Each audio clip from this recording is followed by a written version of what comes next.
one of the neighbors. All right. And he was brought up. I will call to order the Zoning Board of Appeals meeting for today, Wednesday, August 12th, 2026 at 7 p.m. We are in the James H. Crocker Jr. Hearing Room on the second floor of the Town Hall of Barnstable at 367 Main Street, Hyannis, Mass. To all persons interested or affected by the action of the Zoning Board of Appeals, you're hereby notified pursuant to Section 11 of Chapter 48 of the General Laws of the Commonwealth of Massachusetts and all amendments thereto, that a public hearing of the following appeals will be held today, Wednesday, August 12th, 2026. I will start by calling board members to order. Herb Bodenseek. Present. Paul Pinard. Present. Aaron Webb. Present. Larry Hurwitz. Present. Manny Alves. Present. Deborah Dworkis. Present. And I am Jacob Dewey. So we have a full board tonight. Notice of recording. This meeting of the Zoning Board of Appeals is being recorded and broadcast on the Town of Barnstable's Government Access Channel in accordance with MGL Chapter 30A, Section 20. I must inquire whether anyone is recording this meeting, and if so, to please make their presence known.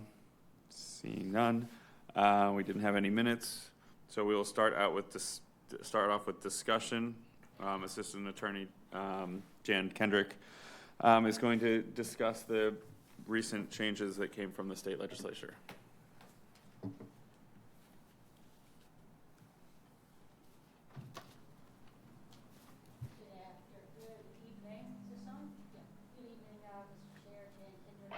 It's not on.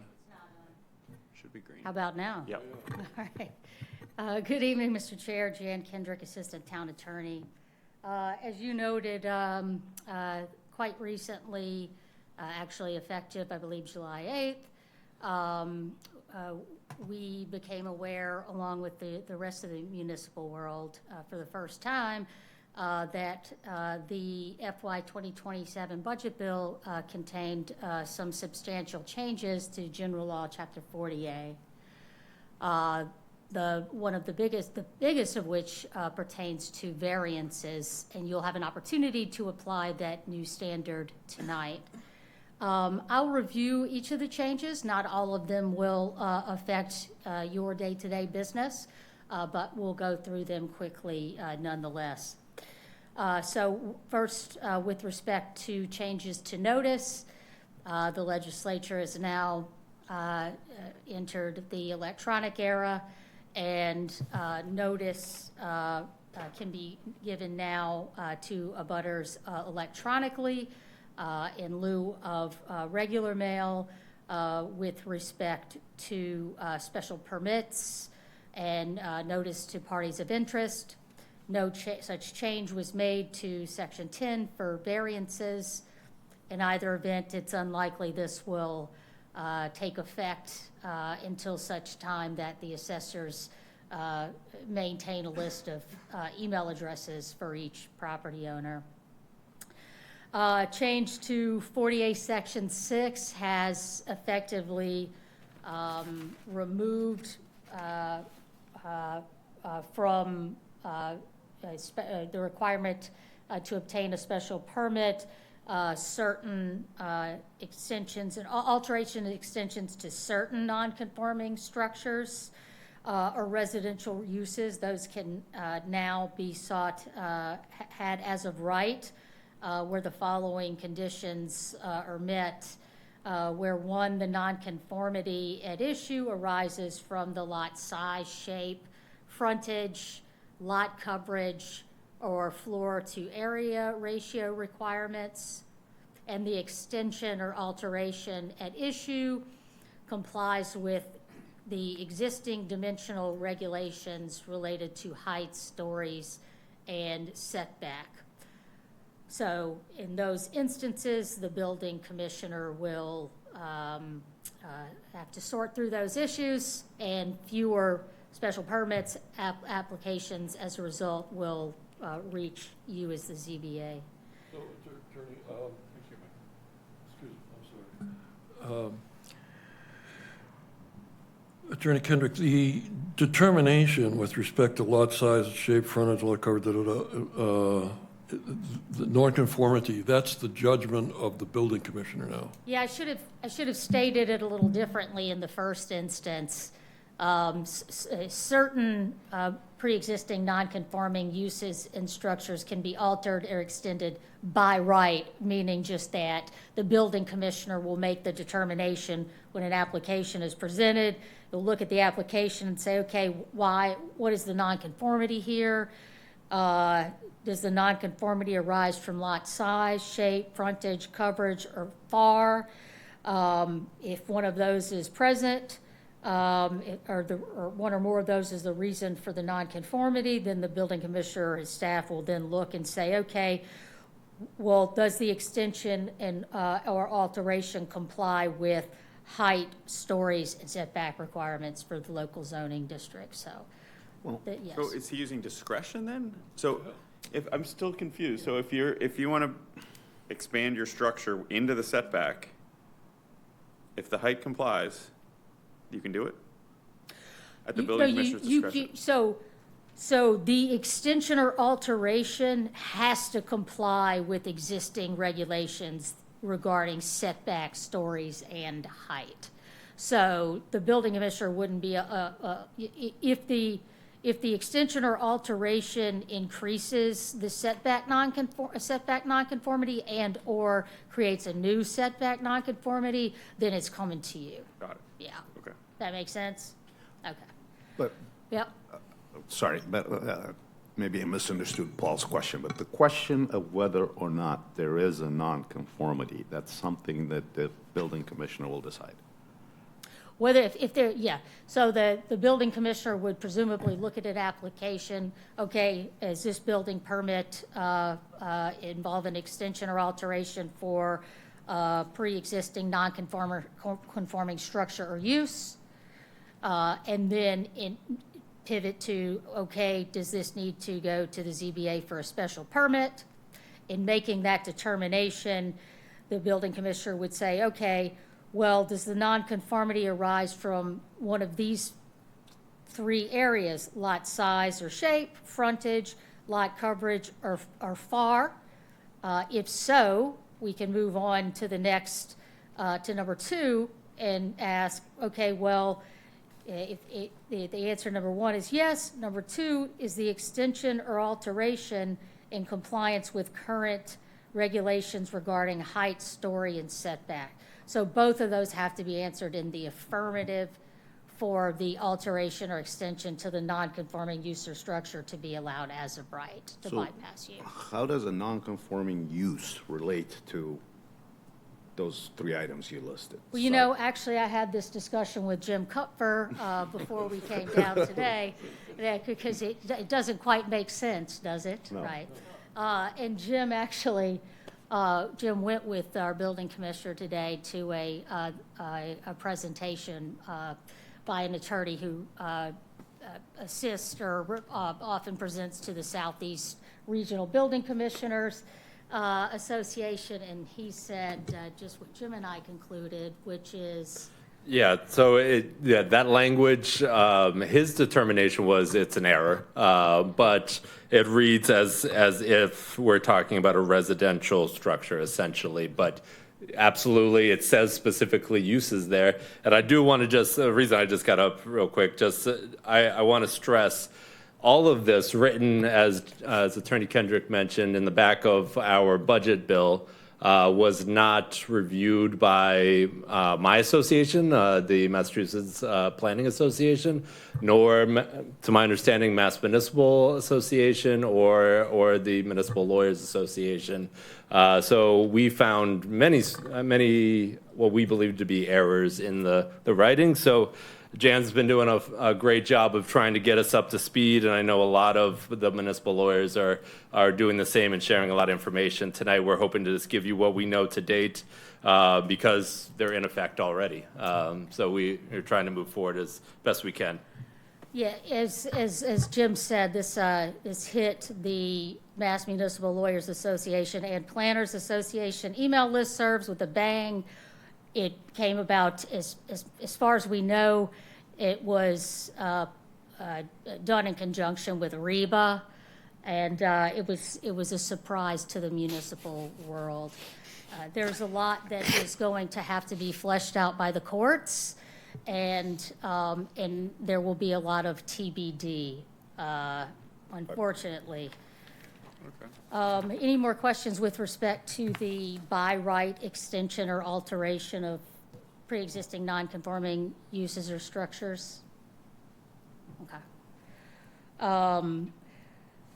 With respect to abandonment, previously municipalities were entitled to apply current zoning to non-conforming uses or structures after 2 or more years. That has now been increased to 4 years. Our bylaw, I believe, currently protects non-conforming uses and structures for up to 3 years. So we will have to, that will have to be amended. Next, in section 6, this actually was a big issue with our recent, or not a big issue, but it certainly impacted some developers with our most recent zoning or amendments to the zoning ordinance, and that is greater protection for permit freezes. So previously, a zoning ordinance amendment to a zoning ordinance or bylaw would apply to any permits issued after the first notice to the public was given on for the public hearing on the proposed amendment.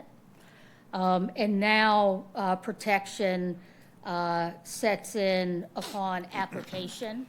So if anyone has applied for a building, a developer, homeowner has applied for a building permit, special permit, any other zoning relief that they're required to apply for to do what they seek to do, the application provides the protection from future zoning amendments, so long as the application is on record before that first notice to the public of the proposed zoning amendment. In addition, the duration of the freeze is now 24 months as opposed to 1 year. And the period of time, the 2-year period of time, the 2-year freeze is told while any other necessary permits are being sought. There is also now expanded protection from merger. You may recall, I think it was in 2024, Section 6 of Chapter 48 was amended to provide merger protection for lots, single zone for single or family, single or two-family zoning, so long as the lots met then existing zoning and had a minimum of 50 feet frontage and a minimum of 500 square feet. Is that right? My measurement right there? 5,000. It's getting late. I don't do 7 o'clock. I'm like, that doesn't sound right. Yeah, 5,000. That protection now applies. They have stricken the single and two-family residential uses out, and it applies to all lots. Now the new variance standard is quite different. So there's no longer the requirement to establish a significant hardship arising out of something related to soil shape or topography. So the new analysis is whether strict enforcement of the ordinance or bylaw would result in practical difficulty, period. Period. That's not defined. Drive a truck through that. Period. And so the further guidance is in making your determination about whether or not strict enforcement would result in practical difficulty.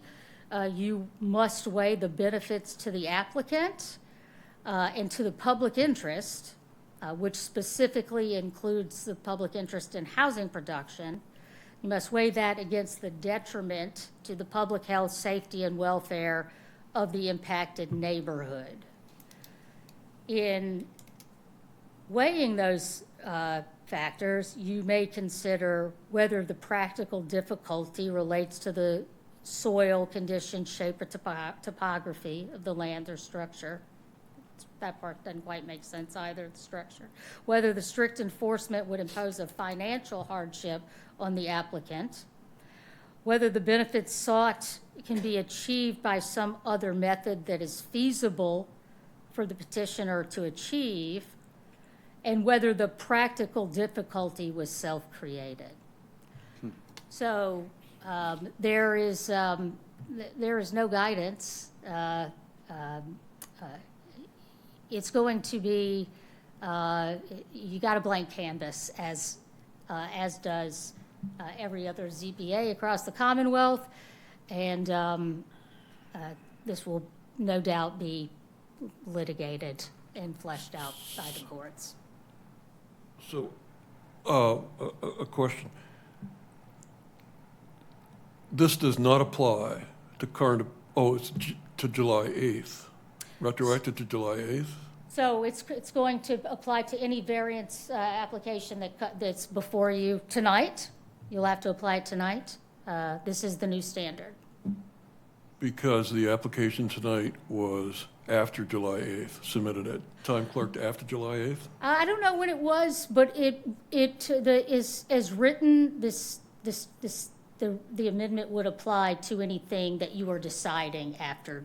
Well, that's contrary to what we just learned in terms of, I don't know, one of the ones, section 6. Well, that's a different, what is that? Oh, that's a zoning freeze. Zoning change. Yeah, Okay, I yeah, got you. yeah. So, I don't want to litigate the case that's coming Yeah. before us, but generally, someone can basically do what they want and then file a variance, and if what they did costs them a lot of money, then you can't, I mean, that's a criteria that says So it was that you approve it. self-inflicted, Well, self-created. what you did, Oh, it doesn't say. whether, that is what you just raised, whether the petitioner caused the practical difficulty is one of your considerations. So that is something that the legislature has expressly stated is a permissible consideration, whether the practical difficulty was self-created is one of your four permissive considerations. Yeah. You're putting practical difficulty in quotes. What does that mean? That means it's not defined by the legislature. So oftentimes in statutes, terms are defined. There's section 1 of a statute or 1A will define certain terms. That is not the case with practical difficulty, and it's not a term that has been used historically in zoning. So the best guidance would be to use the common, ordinary, everyday usage of that phrase. So, to the chairman's point here, whether the practical difficulty was self-created, okay, so we consider that it was self-created. Whether it was or wasn't, how does that affect our decision? Well, they're factors for you to consider in whether or not to grant relief, grant the relief sought. Okay. And so it's just, you are entitled to give that as much weight as you see fit, in addition to the other 4 permissive considerations. Yeah. Yep. One thing just to add to that, from our understanding, those 4, so previously you had a 3-prong test, right? And you had to hit all 3. This is more of like a balancing act, like how is the practical what's the Right. practical difficulty, and here are all the four that you are to weigh Mm-hmm. when you're making that decision. So it's, And it's permissive. The board may consider it, we Yes. don't have to. Those are your permissive considerations. But the that's other right. change is that the financial hardship on the applicant, that was never part of, that's new. So that's one of your permissive considerations as well. And so I guess, as to Jim's point, in making this, deciding variance, whether to grant a variance application, the standard's going to be a much more flexible, kind of like, is this substantially more detrimental to the neighborhood? And so you can discuss and consider each of those four factors and weigh them as you see fit. Again, those are the permissive considerations. The what I would say are mandatory considerations. Section 10 says the ZBA must weigh the benefits to the applicant and the public interest, which expressly includes housing production, against the detriment to the public health, safety, and welfare of the impacted neighborhood. So it's a lot to consider, in my opinion, but, All right, yeah.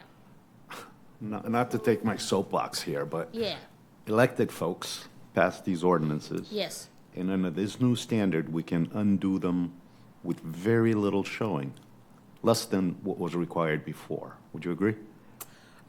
Could you say that in another way? I'm not sure So before, the standard rule was nobody's entitled to a variance, Mm-hmm. and you had to show, make very particular showings yes, on yeah, each of very the prongs difficult, to almost be allowed. impossible, yeah. That's been lessened substantially by this. Would you agree? Oh, yes, this is much more permissive. So this allows this board to undo what the elected officials who passes the ordinance enacted. At the municipal level, yes, the folks on Yeah. Beacon Hill are giving you more leeway to grant variances from what the local legislatures pass. You Okay. said, that, I think that's what you're saying. Yep. If that's what you're saying, you're It is. correct. That's correct. Uh, Yeah. And so another variance, change to section 10 with respect to variances is that they previously expired after a year, I believe. They're now valid for 2 years.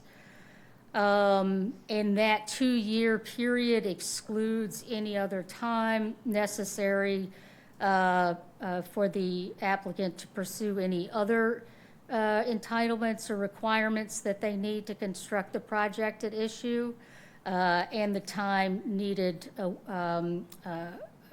to await the determination of any applicable appeals. You have the authority as a ZBA to extend the variance for up to 2 years, so long as that extension is filed before the expiration. The request for the extension is filed before the expiration of the variance. Lastly, with respect to use variances, as you all may know, use variances are prohibited in certain corridors. Am I right, Jim? I think 132 and the HB. yeah, All the main corridors. Now, by statute, section 10, with respect to use variances, says that irrespective of what the ordinance, your local ordinance provides, variances for residential uses are now allowed by right.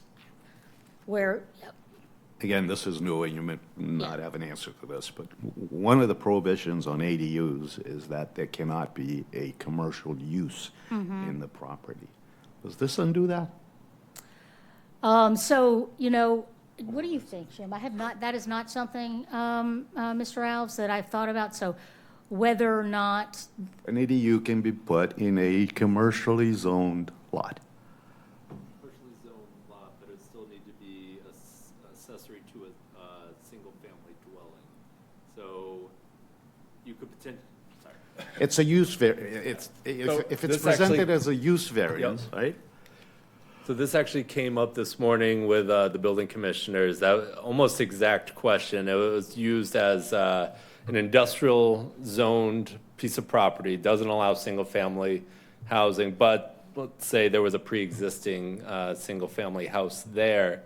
They could put an ADU there through this variance process because the ADU only allows for accessory to a single-family house, only allowed in a single-family district that allows single-family housing. So you could potentially seek a use variance for this purpose, but it still has to be accessory to a single-family house, Yeah. is my understanding at least.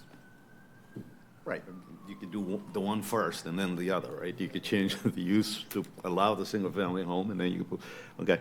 Real quick, and so I just want to stress too, so as Jan mentioned, yes, we do allow use variances already in town, but we have been very strategic about where we do not allow use variances along our main corridors, and so that still holds up, except for when someone is coming for a residential use. They can apply this new standard for variances for use for residential, and that residential use, want to be clear, it's not defined as just a single-family home. That might be in everyone's head. It's like, oh, okay, use variance for a single-family home. No, it could potentially be much more than that, fairly more than that. It's not defined to my knowledge. Yeah. Yeah, I agree with Jim, and I apologize if hopefully when I first spoke to the issue, I specified that it was residential uses. Yeah, but that Jim is correct, residential use, it's not specific to single-family, two-family, it's generally speaking just residential. That's not defined, so it's up for debate exactly what that is going to include. That's to be perhaps litigated, so. Anna, Jim, do you know, is citizen planner training like working on workshops for this stuff coming up, or? Yeah, to my knowledge, not yet, but absolutely soon. Honestly, I think everyone's scrambling to just get the staff members across the Commonwealth up to speed. But yeah, I think next step absolutely is going to be board training. So as soon as we hear, we'll kick it out to everybody. Okay, cool. Because we haven't done those for a while, but those were helpful. Any other questions? All right. All right. No old business. On to orders of the day. Edith A. Tonelli has applied for a special permit pursuant to section 240-47-2 accessory dwelling units ADUs. The applicant seeks to remodel the existing barn with attached workshop into a 2-bedroom, 2-bath, 1,553 square foot ADU using the existing footprint and adding an 8-foot by 20-foot exterior entry deck that conforms to setback requirements. The subject property is located at 1595 Main Street, West Barnstable, Mass., as shown on Assessor's Map 197 as parcel 044. It is located in the Residence FRF zoning district. Again, this is appeal number 2026-016. So sitting on this would be our regular members, myself, Herb, Paul, Aaron, and Manny. Ms. Tonelli? I believe you're the applicant. Yes? Yep. Come on up.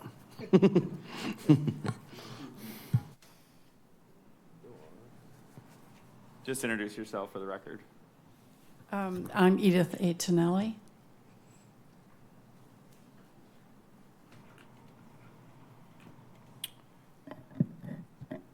If you can just give us a quick summary of the project and your status in the process as well, would probably be helpful. Yes, I'm the owner of the property trust in my name. We have a large barn and storage facility in the back of the property, and I'd like to turn it into a 2-bedroom ADU. Let's see, I've been through historical and somewhat to building, and I realized that the building is larger than the minimal or the maximum 900 square feet for an ADU. So I'm asking for a waiver so we can build it in that actual building that exists now. Okay. One question I had, and maybe it is on here somewhere, but what's the square footage of the existing house? 2,200 square feet. Okay, because the other part of the bylaw is that it can't be bigger than half of that. I'm still remembering. And this would be. How many That's- square feet? Go ahead. I'm sorry. No, so tell me a little bit what has been the use of the barn thus far? This property was a commercial, a retail property before I bought it. Okay. So they had storage for their inventory for the retail in that building. Gotcha. So there were just, it's pretty much an open space that was just had a lot of storage. And so what kind of modifications are you going to need to make? Is it going to be 1-story, 2-story? The barn part is a large, it was built in the 1880s, so it's a very tall Okay. barn. It's going to be a 2-story there, and then the workshop that is attached to it would be the single-story part of it. I guess what I'm trying to get at is if we're talking about building out a non-built-out structure at this point, right? It doesn't include, the interior doesn't have walls, electrical, plumbing, It has some electrical, yeah. but not built into walls, sheetrock and all that stuff. That's all work you're going to do. Right. So is there a way to just make this, is there a way to use part of the barn, 900 square feet of it, to fit within the parameters of the ADU? Well, I'd like to have it a 2-bedroom. Yep, that's all doable under 900 square feet. I'm just throwing out some options. I'm just trying to talk through it a Why, little bit. Just- do you think it's a problem to? I mean, I think we have a bigger problem. I don't know that we can override the 50%, half of the gross floor area of the principal structure. I think we can override it being higher than 900 square feet. Again, right out of the gate, the problem I have is that it's not a pre-existing, it's a structure, I understand, but it's not pre-existing for housing, right? So you're going to have to do modification, significant modification, Right. to bring it up to standards, code, everything yeah, else. right. So in that process, I feel like you could design something within that structure to be within the bylaws of the ADU, which is 900 square feet. And whether you want 2 bedrooms or 1, it depends on how big you want the bedrooms to be, obviously. I mean, that's what the ADU bylaw is set up for, is to give some direction for applicants to whether it becomes a by right or you need to come here for relief. But in this case, because you're starting basically from scratch, I understand you're not going to put the 4 walls up on the roof, Right. but is there a way you can tweak it to make it 900 square feet and use the rest of the barn for barnyard stuff? Well, there probably is. I'll tell you the backstory, which is that I live in the large house with my handicapped son, and my daughter wants to move to live there and help me out. And she's married and will be having children. So we're trying to find, create Sure. a space for her that she can live and help me. And so we've designed it. It's, I get it. Again, nobody appreciates that Right. more than all of us up here and everybody around. It's just, again, there are parameters that the ADU was designed for, from my understanding, my, experience thus far. And it feels like, again, because you're building something from, not scratch, but, that's a big ask. You're significantly over the 900 square feet use. Again, that's my opinion. I'm not saying I'm for or against it yet, but I just certainly worry that you're asking a lot of relief. I mean, we have to go back to the intent of the bylaw, which, again, like, these are accessories to, it's not to have a second home on the property. That wasn't what council intended when they created this. So it's an accessory to 900 square feet, close to that. I think that the discussion, going from memory, was, in the 9 to 1,200 range, when it was on top of a garage that existed and it was, finishing space or something that was, okay, it wouldn't make sense to, cut this off or whatnot. And so I guess that's the question, is there really a reason you can't cut it down to 900 square feet and utilize the footprint? I mean, I understand you want to have more people and living space and things like that, but again, that wasn't the intent of the, these are accessories too. They're not, it's not to give you carte blanche to build a second home on your property. Right, I understood that. I had probably incorrectly assumed that because the building's there, that's the footprint. I'm not adding anything to it or trying to build out or anything. Is there any external construction that you're going to do? Just the deck in the back that I wanted to put on, but it's within the setback. I know you haven't presented this to the building commissioner, right? You haven't filed for a building permit yet? No, not yet, but I've talked to people over there and, gone through the steps that I had to do before I go to them. Couldn't it go Yeah. as a family apartment?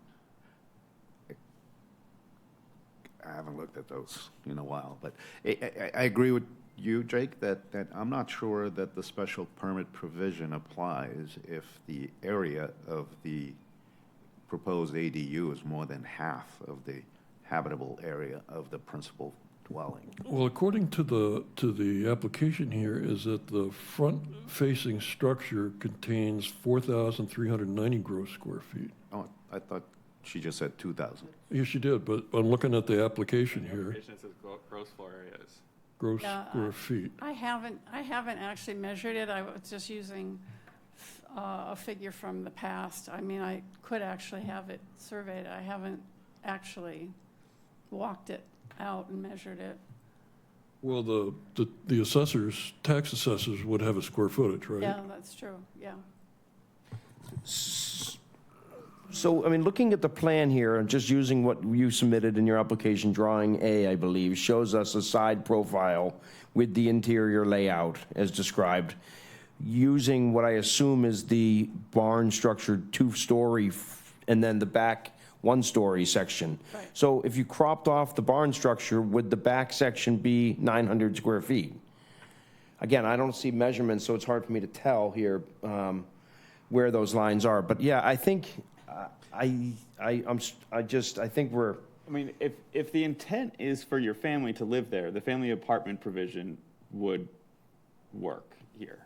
I mean, you'd be coming for, I think you'd probably potentially, again, I don't know what your numbers are on their square footage, you might be coming for a special permit there, but we have the ability to grant a special permit for it to be detached. One of the rules of the family apartment is when it's attached, you have to come get a special permit. So that might be a cleaner way. I mean, again, I think we need to know what the gross floor area is here on. Is it not on Down Cape's plan?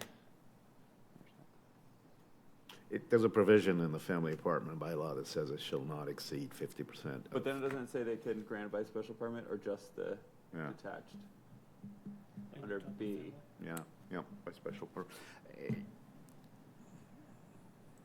I was struck when I saw this that you hadn't discussed this with the building inspector, because he may actually, a lot of what we're talking about here might be something he'd raised up front Okay. with you. And the use of, I don't know if he'll give you advice necessarily, but perhaps looking into converting this to a family apartment, as the chairman has indicated, okay. might give you at least another alternative at looking to doing this. Because certainly, as Aaron said, we appreciate the need, for having family to assist you with your disabled family member. So it may be worth consideration. It's just, it doesn't, if it was 900 square feet, you could do it as of right. You wouldn't have to come here. It could exceed 900, but going up to 1,500 is,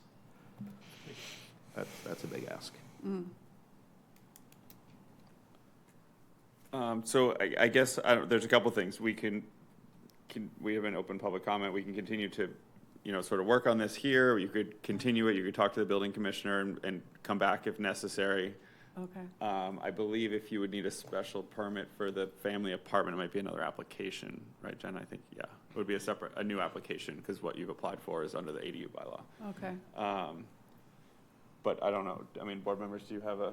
I think, I think we're kind of leaning that it's a little too much of an ask and maybe a little unclear right now. I just think, yeah, it seems unclear, and I think it would be to the applicant's benefit to withdraw without prejudice at this I don't think point. withdraw. I think ask for a continue. Or ask for a just so that if she needed to come Okay, back, and then she can sure. ask for withdrawal later. Like, but then it's still in the queue. Okay. She doesn't have to pay any fees Yep, again. so if you need to come back. we can continue us to a meeting, you know, set a date now, a month or two in advance, give you some time to talk with the building commissioner, and work through. Yeah, and then you if know- you're able to get it permitted by right as a family apartment or something, you can Right. just contact Anna and you can withdraw it and it'll just go away. Okay, all right. Does that make sense? Yeah, that So, makes sense. so we need to make a motion to continue. Yep. Anna, do we have a calendar that looks? September 23rd, she said, so that's a month and 2 weeks away. Would that work? It'll be online on Zoom, so you won't have to come to town hall. Okay. You think that gives you enough time, or do you want to kick? No, that's the soonest it could be? It could be the 9th. I don't, well, no, sorry. Okay, Nope, yep, that's the soonest. I'll take it. Okay, But again, like, you know, feel free, like Anna and Jim, they're all super helpful, and building commissioner. I'm sure that Down Cape can help you a little bit too, maybe on it, just Okay. to refine it. all right. All right, so I'll make a motion to continue appeal number 2026-016 to date September 23rd of 2026. Yeah, second, Paul. All those in favor? Aye. Aye. Opposed? All right, thanks very much. Thank you so much. All right. Moving on to our next item, appeal number 2026-017. Gerald and Sonora Castanetti have petitioned for a variance pursuant to section 240-14E bulk regulations. The petitioner installed a pool that mistakenly encroaches into a setback. The newly installed pool is 7 feet from the side yard lot line, and the requirement side yard setback is 15 feet. The subject property is located at 91 Forest Hills Road, Katuitt, Mass, as shown on Assessor's Map 025 as parcel 007-010. It's located in the Residence FRF zoning district. Again, will be our regular members sitting in this, myself, Herb, Paul, Aaron, and Manny. Mr. Chair, I just have a quick Yeah. little comment about this item. After it was submitted, we did discover that this lot is part of a open space subdivision that was done in 1988, and it was approved by the planning board, and it gave this lot setback of 7.5 feet. Not 10, not 15. Not 15, 7.5. So they don't need to be here? No, Okay. they- So it's a half a foot. We're at 7 Got feet it. for 6 What- inches. So 7 or 7.5 feet. 7.5. 7.5. So this is within the setback limitation. It is. By half. No, a foot. half a foot. It's a half a foot over. Yep, so we don't need to hear it? No, it still is. It's still in violation by half a foot. Oh, Not it's the seven other and way. a- around. not I got it, seven I and a got half it. feet. 7, I got you, Or whatever I got you. the calculation would be. But the question I have for Anna is, if I look at as I looked at the blueprint here, the apron and the fence and everything is way over the lot line. Was that anything to do with this ruling by the planning board or whatever? I don't know. Okay. The decision is in Laserfiche, but it doesn't have a lot of detail. Okay.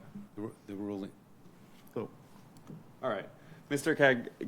Castagnetti, is I saying it right? you got the easy Italian words tonight. Yeah. Thank you for hearing me. My name is Jerry Castagnetti. If I can, I did put together some pictures in a... Is the green light on your microphone there? I'm sorry. I'm sorry. Is that better? Is the green light on? It is. Okay, sorry. I'm sorry. So this is the property that we live in, and what I'll do is just bring you through a brief story of what happened here, and then hopefully an explanation as well as some pictures showing where the situation is. Anna, do I switch it here? Do I can. Okay, thank you. I'll give you the brief story, the setback topic, the topography of the land, our hardship, which I just heard the lawyers speak about, and the public good that we're dealing with on this property. So hopefully I can answer any of those questions for you. We purchased the home in December of '22 with the explicit idea that we were going to build a pool. The backyard looked perfect. It was placed great. The people that we bought the home from had shared with us what they thought was the lines at the time. We submitted for a building permit. The first discussion I had with the building department was that there was a 7.5-foot parameter. We've got engineered drawings for it. We came back. They said it was a 10-foot setback, so we had redone engineering, and that was approved at 10 feet. We built a retaining wall to grade the ground because the fall-off on the property is significant. So the pool work started in July of 2023 after the approval of a job permit, and we started building and going to work on the construction of the property. You can see by these pictures that we did build a wall to grade the property flat. It was also, if you look at the back falls off approximately 30 feet. The side falls off approximately 20 feet to the side. So the ground needed to be graded to be able to do this project, which unfortunately, because of the fall off of the land, I think is one of the issues that created where the pool ended up being, when they were digging the hole, there was no place to put the dirt, and we'll show you some pictures of that as well. So you can see that, this is after they actually backfilled some. I think the pool company, and not excusing them, but the pool company actually had to crane the pool over the house to actually set it in place. So you had the crane in the front of the house, the workers in the back, and all of the dirt was lined up behind the home. And again, not to excuse them, but I think that's literally what caused them to drop the pool and put it too close to where it should have been put, which was set. So that is the dynamic of, you can see the fall off after the wall, you can see the fall off on the other piece of it. The lot is unique. It has 2 entry points, and it is adjacent to, as you can see here, one home to our right looking at the house, and all of the back property behind our house is owned by the association. So the association of the neighborhood owns all the property that goes behind it, and then behind the association is conservation land. So there is no building capability, there is no structure capability, there is no visual capability, and I'll show you some pictures on that, which indicate it. So you can see that, one of the problems with the hardship aspect of it, or the complexity of this, is in order to fix this 6 inches, we would end up having to, if we could even do it, get the equipment back there, rip up the cement foundation, rip up the tiling work, dig, if we can get the equipment back there, and then lift the pool up again, move the 6 inches, cut pipes, repipe, put it all back in, and again, that's honestly if we could even get the proper equipment back there to do it now. As you can see in the visuals, the entire left-hand side of the house is completely woods. It is part of the association land. You cannot see under any circumstances from the front of the house. You cannot see anything towards the back of the home. The bottom picture gives you an example of what the pool yard looks like from the back looking into the woods. So there is no visible sight from the backyard in any direction. And the picture on the top is our neighbor next door that does have, she is abutting us. That is what the look is on their side, so they cannot see the backyard either. And I do have a memo here from them saying that they have no issue from their perspective on a request for this variance.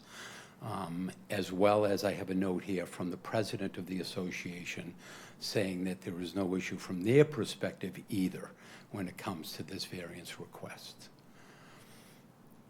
That is the backyard look. So you could see, you basically would need a helicopter to see the backyard, which is the only thing that flies overhead is the Coast Guard to take a look at the backyard on it.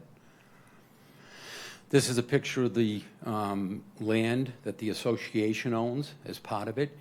Our house is the one on the bottom, to the bottom blue lines there, so you can see that the entire side yard and backyard is adjacent to the setback or the line that is there.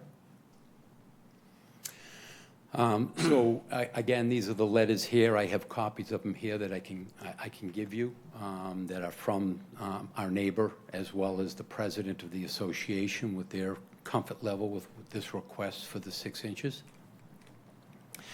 This is the material of the page that Anna was speaking about that approved a special permit for the 7.5 feet setback for this neighborhood that was acquainted, and I think this is where, at the beginning of this conversation, when there was some confusion about 7.5 or 10 feet or 15, this is actually a 7.5 foot issue as a yard.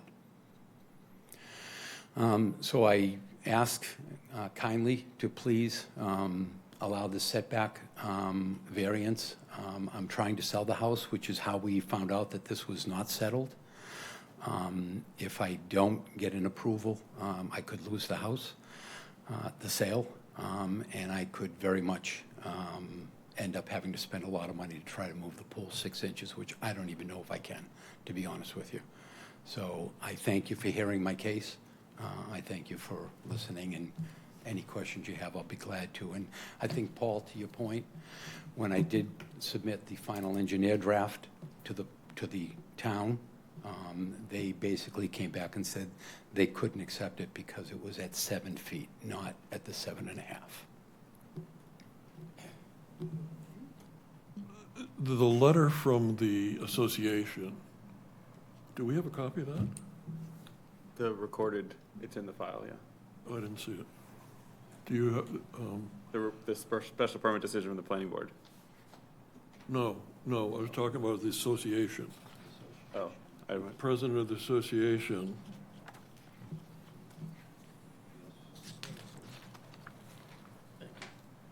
No, we don't have any public comment.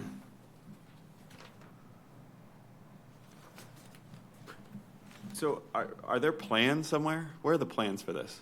I didn't bring the plans, although There's I a, mean, I see thought there's they like, there's an as-built or something there, but like, there was a retaining wall, there was, if we're talking about topography, where's the site plan with elevations? And, I think that needs to be, we need to consider that.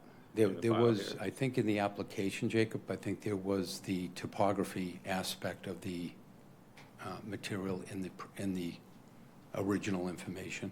It shows the height levels of the lot. no, I don't think we, I think all that's there, it's the as-built site plan. Yeah, that's But all that that's there. doesn't have- There should be pretty extensive plans from the construction of the pool, correct? And the retaining walls? There is from the pool, yes, from the original plan for the pool, yes. I think we're gonna need, I'm gonna need to see that before I would go anywhere with this. Is the association aware that the extent that you're on their property? That I'm on their property? Yeah. Yes, they are.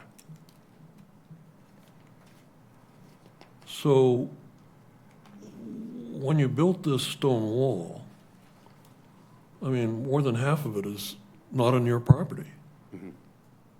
And that's where I'm looking for the plans from that. Yeah, There should be well- pretty extensive plans from an engineer I would- of construction. Yeah, this is more than just, we didn't put the pool right.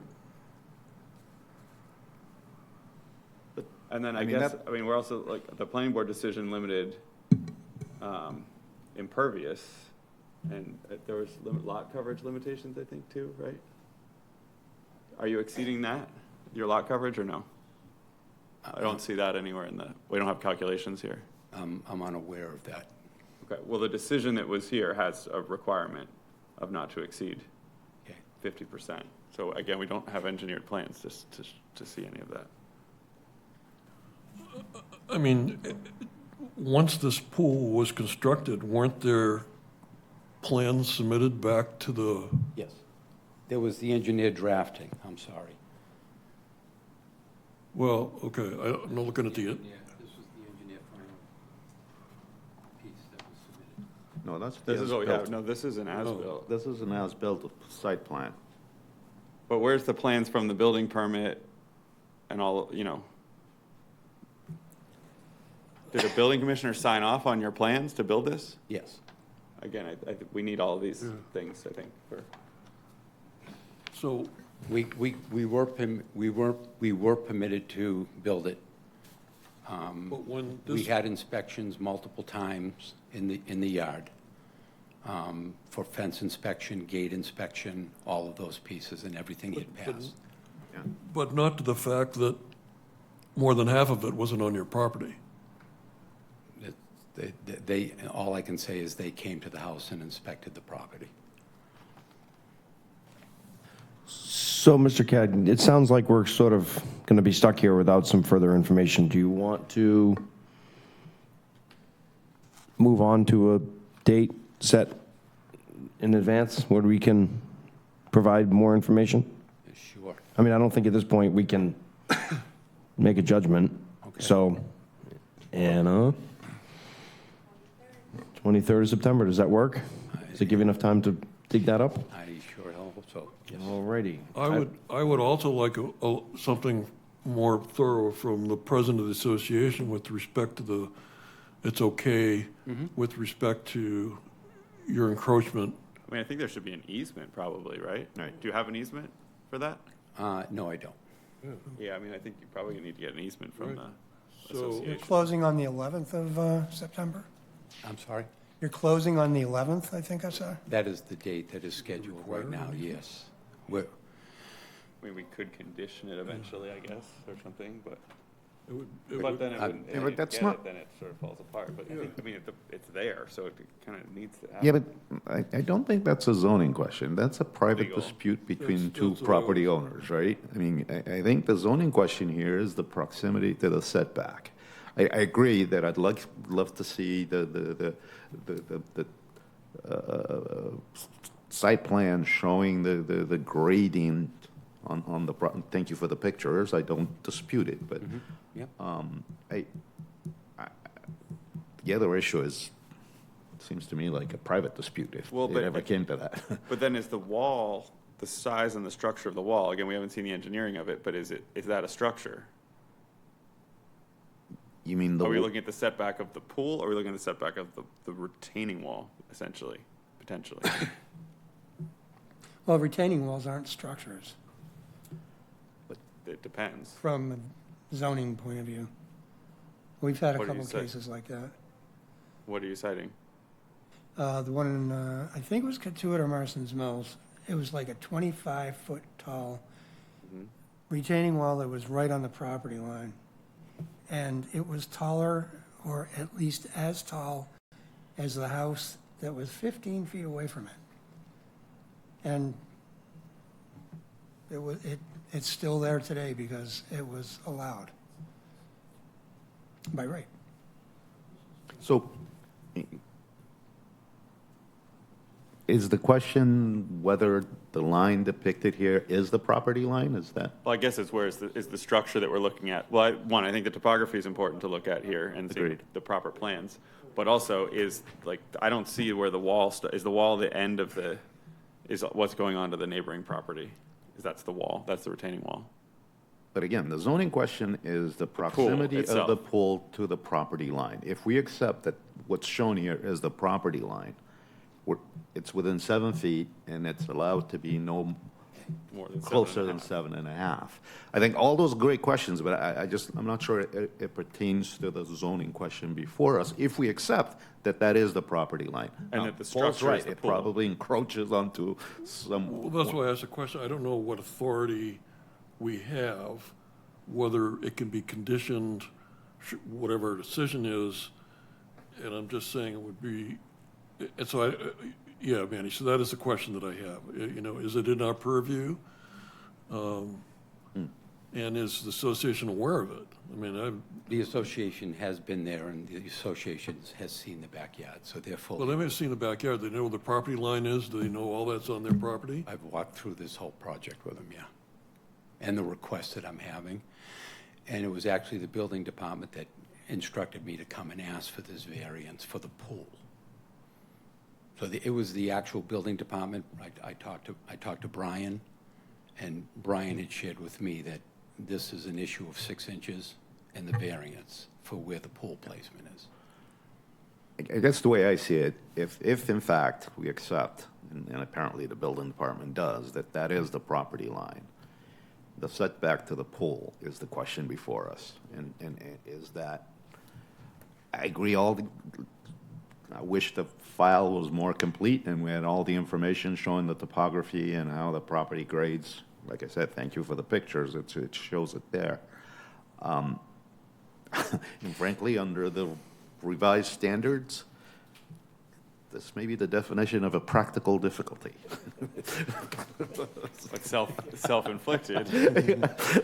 Whether it was the engineer or the pool builder or however that happened. Yeah, again, I agree with Chairman Dewey. I don't think we have enough information here to determine whether or not this was, where the error potentially was made. Was it, and if there's been since the permit was issued, encroachment upon or exceeding of what the stated permit sort of allowed, which has now led us to this point. But will the information, if he does provide us with show us that? I don't know. I mean, I think it helps us determine the practical, situation. Like, again, it was brought up, topography had something to do with this, but I don't see any plans showing any topography here. Well, I mean, 6 inches, what's topography going to show us in 6 inches? Yeah. It was brought up that was the part of the issue of why it had to go that way, but that's, I mean. Well, I mean, they had to lift the pool over the house. The question is, where was the hole dug for the pool, not the fact they had to lift the pool over the house. If you lift the pool over the house, you can put, you had some sway in there. But, again, I don't know. But again, I think we need to see those plans, because I believe it was talking that we were starting at a 10-foot setback, so it was a 3-foot error that ended up only being a 6-inch violation. So what will the plans help us do, Jake? I'm not sure I follow. The plans will shed light on, I mean, again, if we're going with topography, if you think there's another way. but under the new standards, we don't need to go there. All we need to do is weigh whether the benefits to the appellant or the petitioner. We can consider that, I thought. We may consider, right? Yeah. And whether it's self-imposed. I mean, I guess I mean, I think for positive or negative, we may consider, but. No, fair point. I guess if I can, I just plead with you. I'm trying to sell this house, and the closing date right now is scheduled for the 11th, so I don't want to bicep any of the rules that you have. But Again, this is new, but what he just said, the benefits that would inure to him against the detriment to the public health, safety, and welfare of the neighborhood. We haven't heard any. We've heard everything. Everyone is in support, including the association and the neighbors. And I've seen the pictures. I mean, the fact that the property slopes downwards is not in question, I don't think. But That was I known hear when it was engineered. An engineer determined that there was a slope and figured out a way to make it fit. We're not trying to make it fit on a slope that was unbuildable, right? I mean, Yeah. there should be plans that show that, hey, we figured out how to make this fit within what was thought to be 10-foot setback. Well, the pool company didn't build the wall.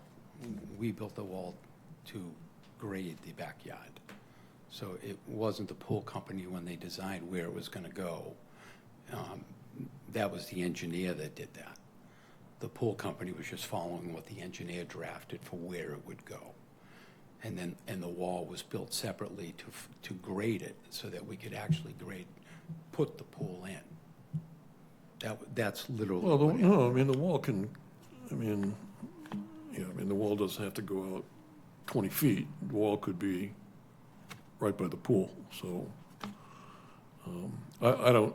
I raised the point about the wall because I didn't know it was part of our authority/responsibility to worry about the fact that a significant amount of this project is not on his land. So, Aaron, did you make a motion? Do we have a motion right now? No. Okay, okay. I didn't make a motion, I just was leaning that How do direction. people want to proceed? We can talk about it a little more, because if we don't have to worry about the retaining wall, Right. and your association is okay with that, I would, if I were your buyer, I'd want to get an easement for that. Yeah. But, for 6 inches, Yeah. I would be inclined to vote in favor of granting the easement just based on that. Granting a variance. A But yeah, variance, it's fine, variance. yeah. And I would as well, Herb, I certainly feel like, we would maybe gain, and I guess the information we're gonna gain is gonna really determine more about the project as a whole than just this 6 inches that we're here maybe to discuss, and that's maybe not our purview. So, to Mandy's point, I just feel like there's a relationship somewhere in there that we don't know the answer to without those plans in front of us. I agree with you, I would prefer to see the but building file, to see the permits and the plans that were submitted. I don't know why they weren't in here as part of the package, but I just think that that's necessary to understand the whole narrative of what, start to finish here on this, of how we got here. we can get to a variance, to a decision on the variance Yeah, without considering. I agree. Without considering topography. That standard is permissive. It says the board may consider these other things. We may choose not to. We're talking 6 inches, there's no opposition, everybody involved is in favor. So if you're weighing the pros and cons, the benefits and the burdens, the appellants, unfortunately, the way I read this new standard, it's easy to meet. He stands to benefit, it will cost him, he would incur a financial hardship if we apply this strictly. And I agree. I think it'd be great if the file was complete and we had all that information, but I think we can get to a decision without it, without the added information. Was it self-created? Who created it? Well, it's a Again. fiberglass pool, fiberglass. So that means, like you said, it had to be dropped in, so it wasn't cast in place or gunite or whatever. So you have less, surveying control. Again, all of those things, those are permissive. The way I read this is, whether it relates to topography, shape, and so on, whether it was self-created, those are issues we may consider, right? Permissively. So, Well, we can all agree it was unintentional, so. and it's, Just to, if it would help. Yeah. just to Please. Sure. Review Yeah. with you what section 10 now states that. Go ahead. So I'm gonna cut out some of the language, so it's, so the permit, this is a section 10 variances. The permit granting authority, it previously stated shall have the power after a public hearing, and then went on to state the requirements. It does now state the permit granting authority shall, after a public hearing for which notice has been given, and I'll skip the rest.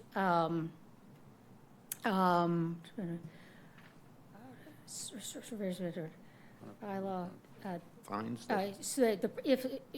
so I'm going to read it all in. The permit granting authority shall, after a public hearing for which notice has been given by publication and posting as provided by Section 11 and mailing to all parties in interest, grant upon appeal or upon petition with respect to particular land or structures a variance from the terms of the applicable zoning ordinance or bylaw if the permit granting authority specifically finds that a strict enforcement of the ordinance or bylaw would result in practical difficulty.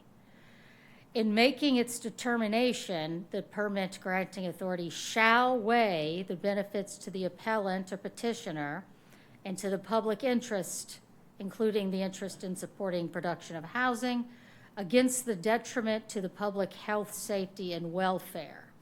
And then it goes on to say what you may also consider.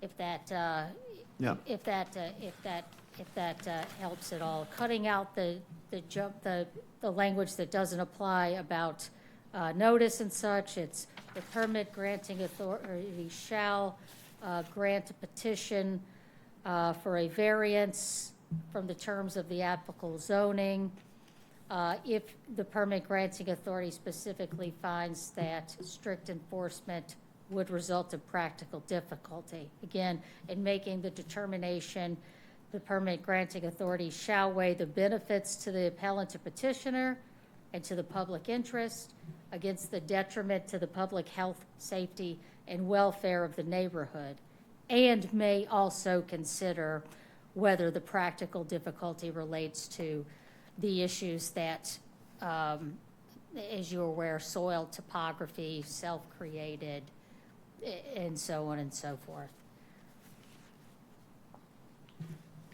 So to Manny's point, if a strict enforcement of the ordinance would result in a practical difficulty, and in that determination, we must weigh the benefits to the applicant. I think that's what you're saying, Manny. And in this case, Against any detriment to against the public and interest. Yeah, health, yeah. safety and stuff like this. And in this case, the detriment to the applicant is the apparent inability to sell the house and the amount of money to meet the variance standard. Excuse me, to meet the setback standard. Now, you may consider a lot of this other stuff, but the second item, as I read 48, Section 10, the new one, says practical difficulty. We must weigh the benefits to the applicant. I don't know, Jake, what does that?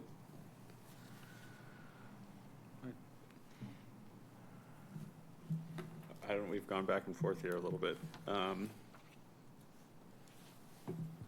The granting of an easement wouldn't, it doesn't extend property lines. It doesn't, no. It's just that. You can use it, but it doesn't change the fact that it wouldn't, now the pool wouldn't fit within the, correct. Totally separate matter. Yeah, understood. I knew the answer, I just was asking myself and I couldn't But quite. the association could not grant the easement. But that's not. Doesn't sound like they need one. That's not, that is no Right, bearing right, on what right, we're talking right. about. I was just sort of curious if there was a relief granted there somewhere that would make this fit within the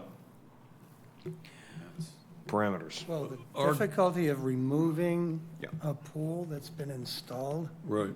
you're not going to probably get it out in one piece. And It seems like a no-brainer, really. And our approval of the variance doesn't legalize, if you will, the encroachment on the, I mean, it doesn't have anything to do with the encroachment on the property. That's another issue. I would agree. Just the pool, the I would setback agree. of the This is pool. setback of the pool. Well, when I first read the staff report and it said 15 feet, that was hard to swallow, but 6 inches, kind of, I would feel heartless if I, you know. Okay, so either way, I guess we'll open public comment for this.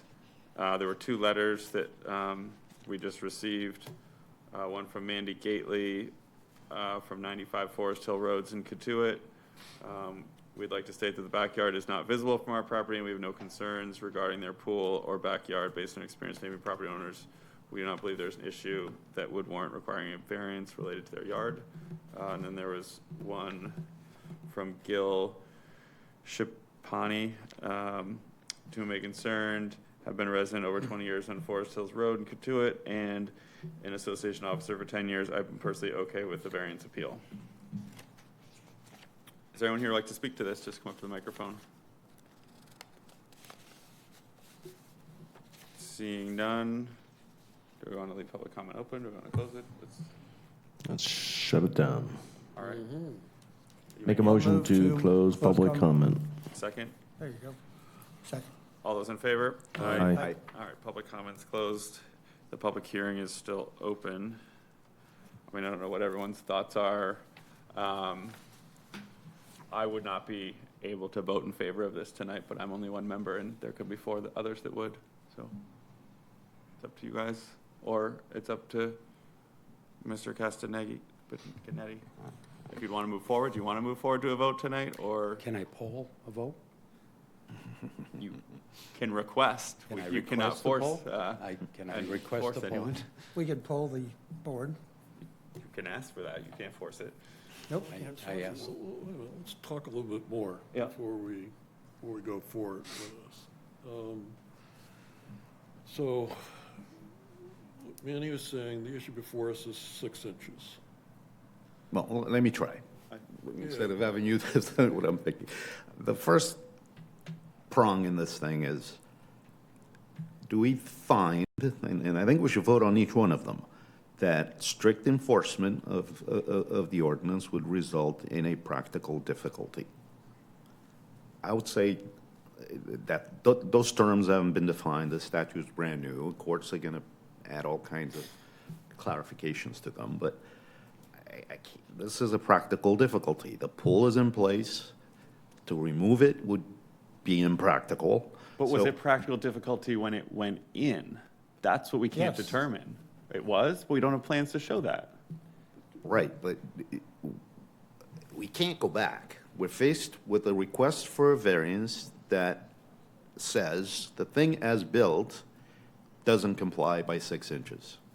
I hear you, Jake. I think, and this goes back to Why the doesn't it comply by self-created. 6 inches? It was just an I error. think we heard testimony that the thing had to be dropped in. The pool itself had to be dropped in, and it was complicated because of the contours and the slope in the property that caused the deviation.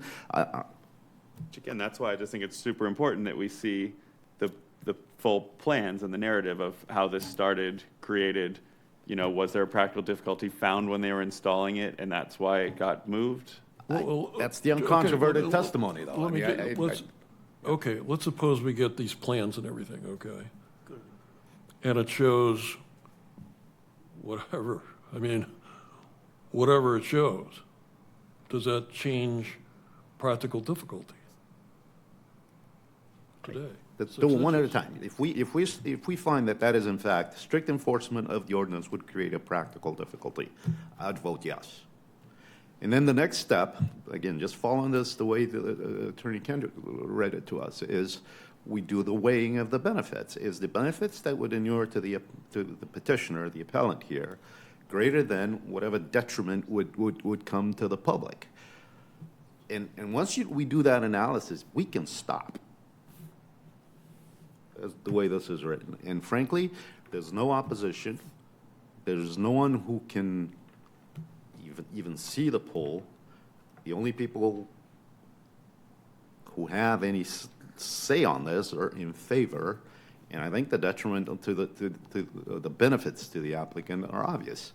If required to comply with the ordinance as written, I think the figure was $70,000, if it can even be done. So that's where I end. I mean, I think I say yes on the practical difficulty, and when you weigh the benefits and the detriments, I think the balance is in the favor of the applicant.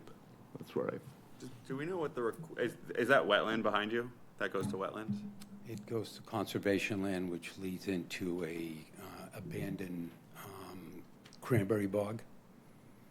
And then beyond the cranberry bog is Santua Pond. And so did conservation, were they involved in your original permitting? No.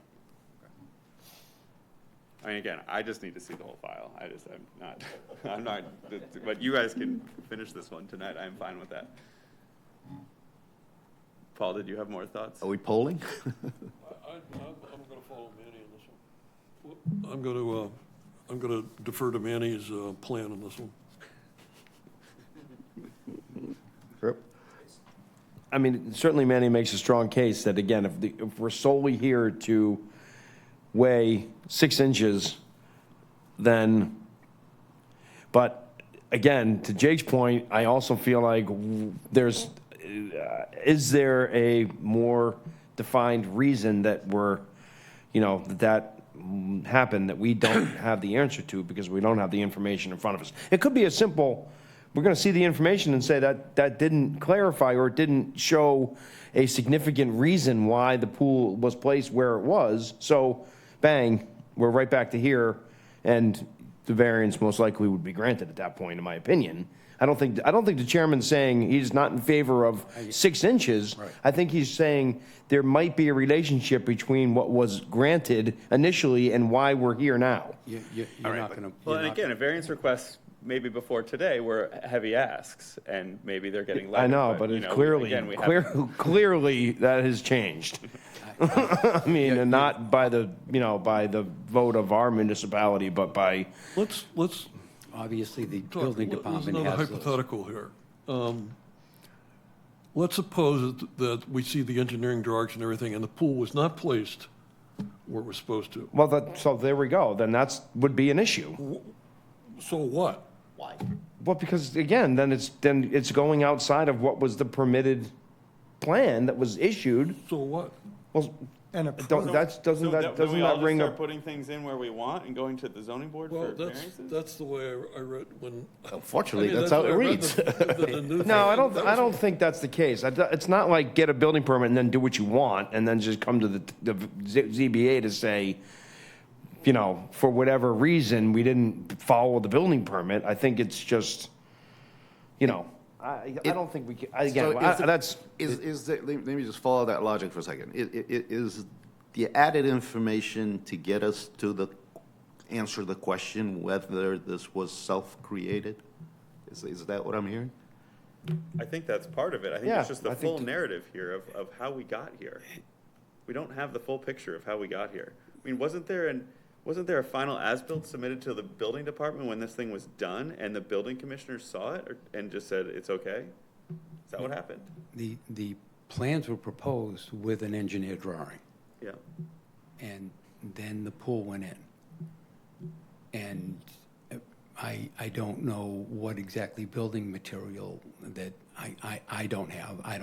But I'll have to go to the building department. But they were the ones that, approved it based on the engineered drafting of the plan.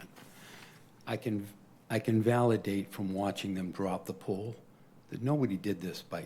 oh, I don't think anyone's up here it was- saying that it was yeah, done no. maliciously or without. But I'm even saying to the point that you're asking, was it self-inflicted? They were dropping it in from a crane from in front of the house, and the hole was big. I get it, but believe me, they're doing a lot of big things these days. Yeah, I'm not like wowed by the fact that a crane had to pick the pool up. I hate to tell you. I mean, No, but I'm just saying, I think the reason why it happened was literally because of the inability to see it from the front. And yeah, I'm not what- buying that. I hate to tell you, I'm not buying that. These are professional people that put pools in. They have engineered plans in front of them. They can measure that out. I mean, that's what they do. Yep. And if they're just doing it willy-nilly, well, then we'd have issues all over the place, and we don't have issues, yeah. I mean, No. at least this It's- board's not it aware was- of those issues, so. It was, yep, you're right. I just, again, I believe me, I'm not, I really, I'm not, I would tend to agree with the chairman at this point that a full analysis of the material would be potentially This is. beneficial, but Okay. This- again, I see Manny shaking his head, and no, I agree with you. Again, I guess what I'm wrestling is, what are we here to determine? And if it's 6 inches, then I have no problem with it. I don't care about 6 inches at this point. It's a pool, nobody cares. The neighbors don't care, the association doesn't care. So if that's really what we're here to do, then, but I am fearful, or I'm skeptical that potentially there is a relationship between what was granted and what we have here now. And so that may potentially shed some light, and without it, we won't know. I have a question for Anna. Is there anything available on the 26th of August, or are you booked up? No, August, August. we're booked up.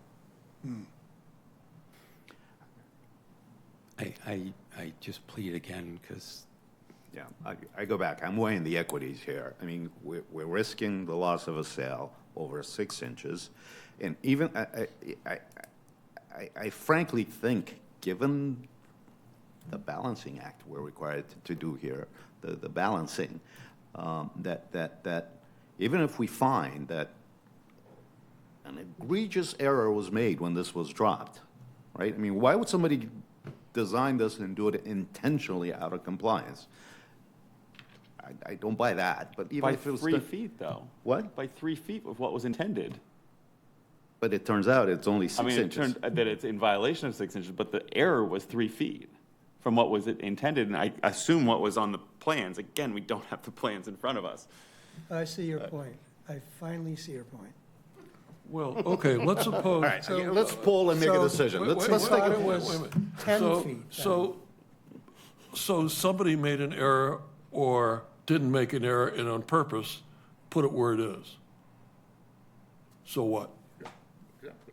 What, so you, on that basis, you would say, no, you don't grant the variance. Was the permit granted based on a 10-foot setback or 7? have it. There you go. So what, is my point. So what? Because I think we need to know how we got here. Again, I know it's gotten easier to grant a variance, but we still are granting a variance. Jake, that wasn't my question. My question is, let's suppose it shows that in error, it wasn't put where it's supposed to be put. Okay? I mean, I don't know what else we expect to find from these documents other than it's not where it was supposed to be put. So How did we get there? Why was it put there? I've heard something about a retaining wall was part of the reason it had to be moved. I don't care how but I it haven't- got there. I know, he's just The saying. fact but is, it got there. I think what Paul is saying is, Got there. we've discovered that it was put 3 feet or put somewhere where it wasn't permitted to be put initially through the building permit. Right. And what difference is that gonna make? If it's still just 6 inches from the property line, which is what he's asking for. I personally just would like to have a reason in the record of why, and I don't think we can give that right now.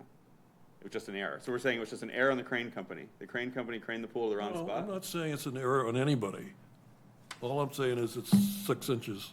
He wants a variance. I don't care whose error it was. It was somebody's error, and there it is.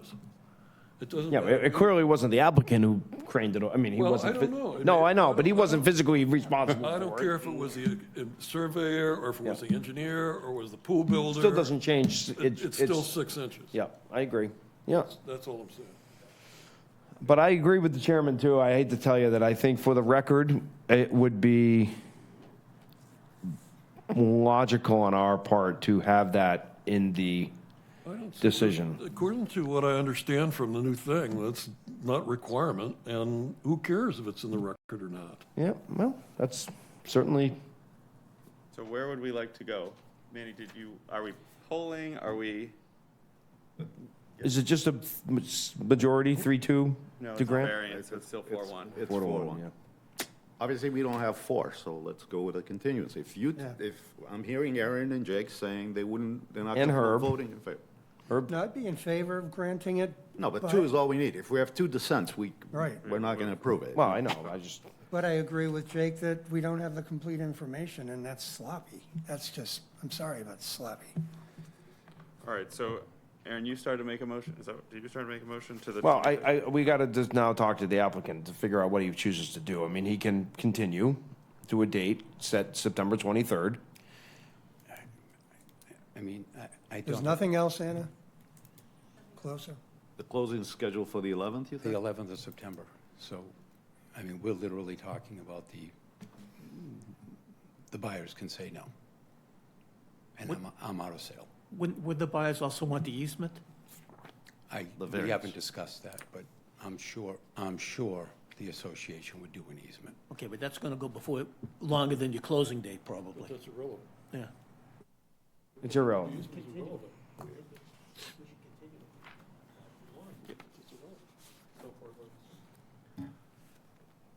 I mean, I don't think a denial helps him, though. I don't know. It's up to. Oh, absolutely not. What would a denial, Then the pool would have to be. calling the crane? So. I wish there was another way to just Again, are we make the making a hearing motion to sooner. continue or not? I will make a motion to continue and And I'll second that. to September 23rd, 2026. I have a second. All those in favor? I, Aye. Aye. Opposed? really sorry. Opposed? 2. 3 or 4 to oppose. Are you opposed to the Yeah. continuance? I Okay, so think 3 or 4, so it passes. So appeal number 26-017 is continued to September 23rd, 2026. September 27th. No, 23rd, right? Oh, 23rd, I'm sorry, You yeah. only need 3. So, and again, just so he knows what we're asking for to be presented to us on that date are gonna be sort of initial plans, What was submitted to the building commissioner? Yep. And. Initially. And the closeout of it too. and the as-built, when it was completed. Yeah. And there was one other thing too, I thought, that we had asked. I mean, I assume Oh, on those Paul plans it wanted would- more, But It's not relevant, okay. They said it's not relevant. okay. Anna, do we have that right? We only need a majority to continue?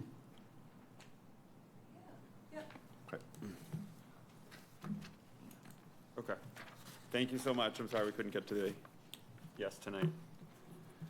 Next up is appeal number 2026-018. Joseph P. LaRusso and Carolyn H. LaRusso have applied for a special permit pursuant to section 240-47-2 accessory dwelling units, ADUs. The applicant seeks to establish an ADU in the detached carriage house, which was constructed in 2007 and contains a total of 933 square feet.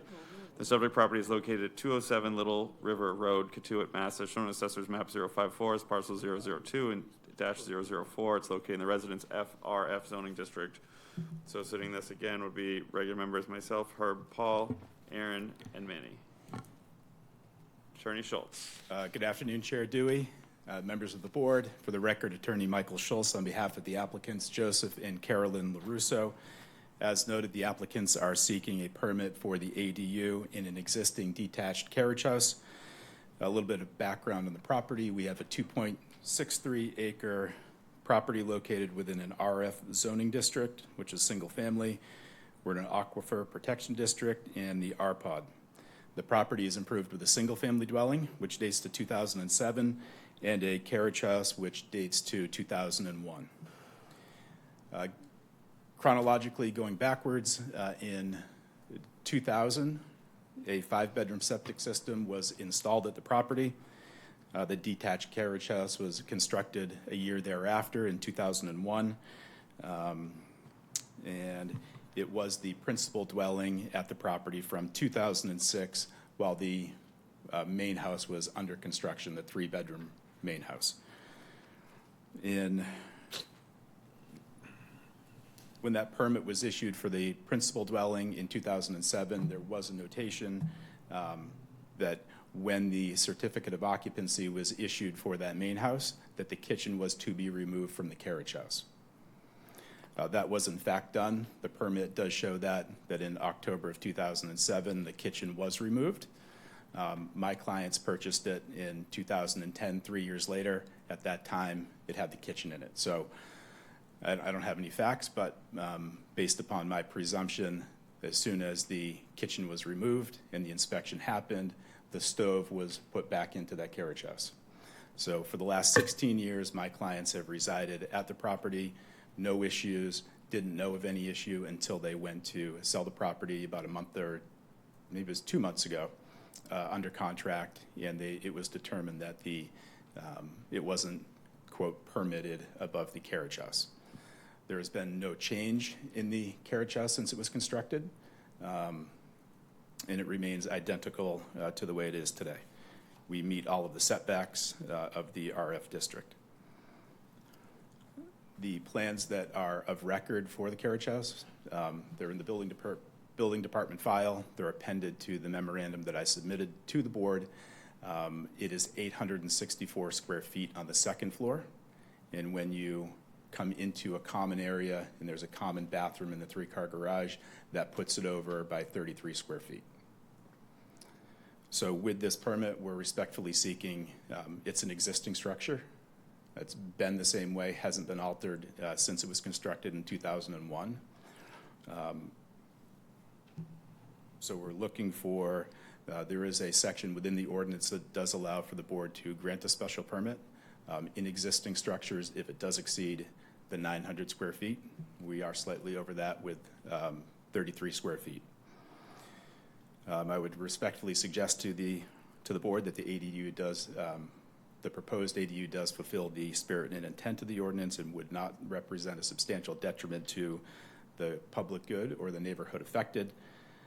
As the board does know, in 2024, the state legislature does allow ADUs throughout the Commonwealth in single-family zones. New construction, 900 square feet. It can be done anywhere throughout the Commonwealth as of right. In Barnstable, right, as I did mention, the ZBA is allowed to, in an existing structure, allow something slightly over that. There will be no additional impacts to septic. The 5-bedroom septic was installed specifically for this property. We have a 2-bedroom carriage house, a 3-bedroom principal dwelling. On 2.63 acres, we could have many more bedrooms, upwards of probably 10 bedrooms. We're very minimal impact on the environment for the lot, and would respectfully turn it over to the board. If you have any questions, I'm happy to answer any. Thank you. Thank you, Attorney Schultz. Board members, questions? A lot closer. Attorney Schultz, can you define a common entry? We tried. I went through the process with Brian Florence, building commissioner. The initial interpretation was, you're all set. Don't worry about it. Just go through the permitting process. I think a second look, and I think it was maybe Inspector Lozon, looked at it and said, well, based on the point of as you enter, you can walk straight up the stairs. So is that, quote, a common entry, right, since it really is the beginning of the unit? So rather than go back and forth and potentially lose time, we just decided, Brian thought it was quicker, more expedient to come straight to the board. We're only looking for 33 square feet. So the bathroom, so the entry, the stairs, and the bathroom. I'm sorry, is 69 square feet. Correct. So as you enter the unit, in that common bathroom, which we term it a common bathroom, it is used by the first floor. That's 69 square feet.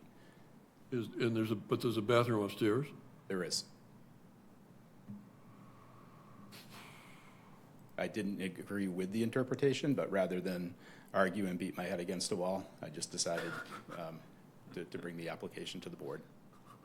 Well, that leads us to interpret yes or no, what is a common entry? And if the common entry is more than 33 square feet, then this meets as of right. And I think it was the determination of the building department in sending me here that it was not a common entry, and that it was not a common bath, because as you enter the unit isn't separate at the bottom of the staircase. So if I had a door at the bottom of the staircase, then they could reasonably determine that it was a common entry and a common bathroom. But because I enter from the outside and I can go straight up the stairs and I can go into the bathroom, that arguably was not a common entry.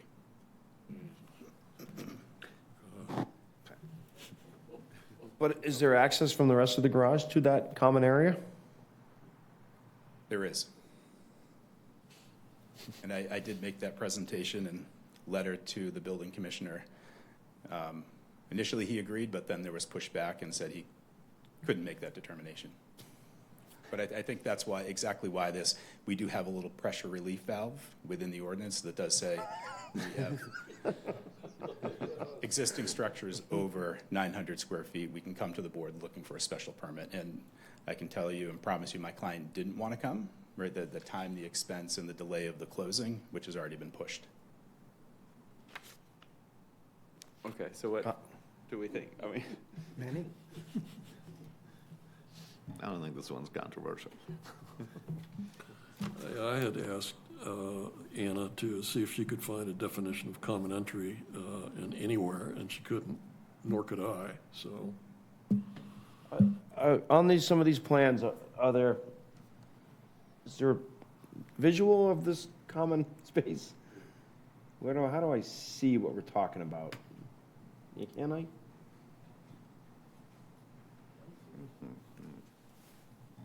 I see cars in a garage, but I don't know how that relates to where.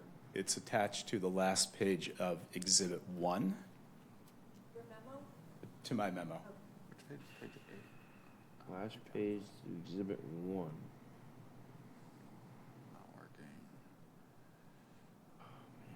You mean the, yeah.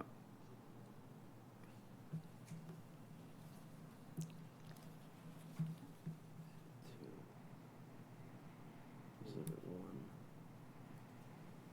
1. Oh, this, yeah. So you enter here, there's a half bath.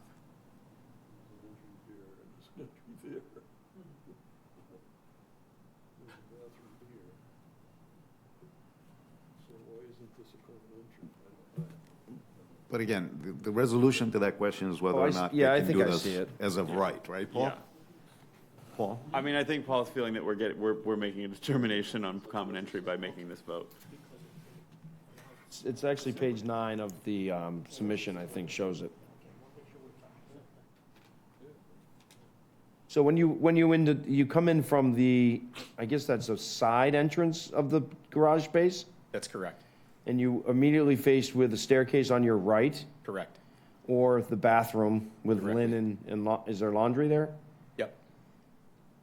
And then there's a mechanical room, and then you can get into what is considered a storage space, and from that storage space, you can get into the garage.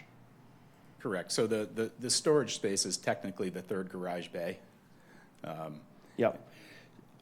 Logistically, if that was walled off at the stairway, and so all you could do when you came in that door is go up the stairs, this is a non-issue.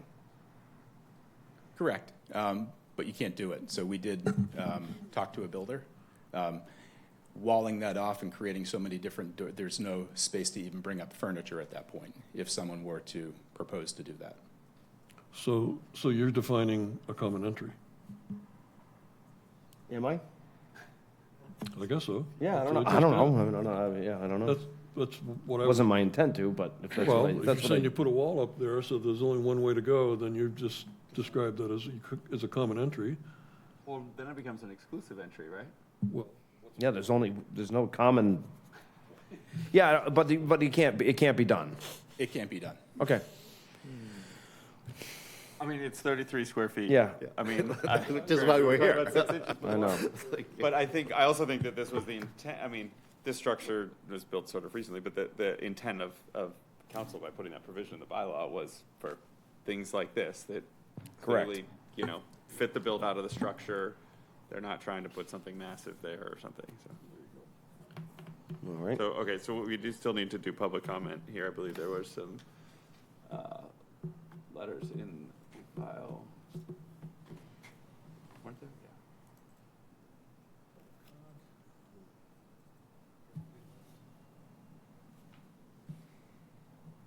Yeah. So we had one dated 8/8.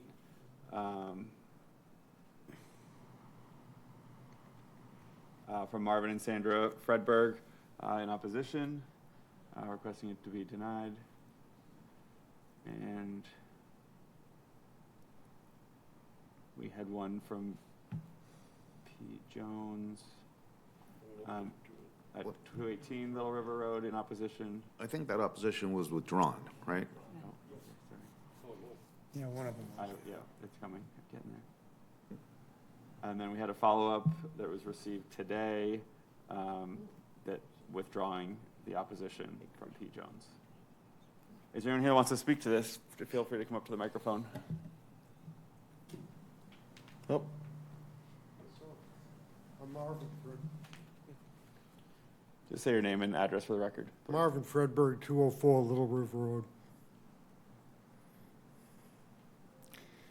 So I understand what you're discussing about if they take out that 33 square feet, it's essentially the same. It's the same structure. I was living there before it was built. But one of the comments that Mr. Alves made about health, safety, welfare, this street has evolved over the past 15 or so years into somewhat of a traffic concern. And my concern, well, I said a few things in the email, is mostly about the traffic on this street. When it was repaved, it became a cut-through, and the traffic density on this little street is problematic. It's fast. We've tried to get 25-mile-an-hour speed limit signs. We only got 30. We tried to get speed bumps, can't get that. And I'm looking at it from the perspective of there's 7 homes out of 16 on this street that have the potential to modify existing structures. And the traffic density on what was a little side street is a problematic issue, especially I have grandkids that spend weeks at a time with me. And there's a lot of noise. And the other thing is that we can't get a straight answer about the intended use of this. We've heard one story that it's a retired judge going to buy it, and it's just unclear what the future usage is going to be. Another story that it's a young couple who just want it to be legal. And my view is, if you just want it to be legal, I didn't know that stove was there. I thought it was removed. You want a variance, get a variance for a stove. I don't care if there's a stove there. I do care about the precedence of increasing the traffic density on this street for up to 7 homes without building new structures, just modifications. And I'll point out, I have one of those structures. And I could do it. But I think this neighborhood is best served as single family. I understand the law, and maybe this is a technicality, but nonetheless, somebody smarter than me set a limit at 900 square feet, and this violates that. Thank you. Anyone else here want to speak? I'll make a motion to close public comment. Second. All those in favor? Aye. Aye. Aye. So public comments closed. So I guess we have to figure out if, if we put a door at the bottom of the stairs or wherever, then he can have it as of right. Correct. So- But he's, No, Attorney no, Schultz. no, wait a minute, I beg to differ, not necessarily correct. The common entry is not defined. It's not defined. I don't Where's care if the you put fire 4 doors separation? in there.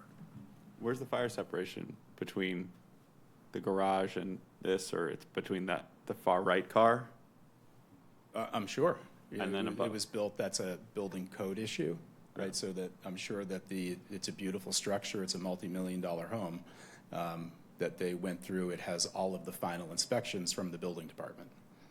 So I do agree that if it were 900 square feet, we wouldn't be here, right? We can do it as of right. Anyone on Little River Road could come in and by right, build an existing 900 square foot structure. The legislature has dictated that. They can do it, anyone. That's not the intent, that's not what we're doing. People don't do that when they buy a $3 million home. They're not in it to rent it out necessarily. It principally acts as overflow space. It is mostly how it's used in this town, and I do a fair amount of it. So why not permit as a family apartment?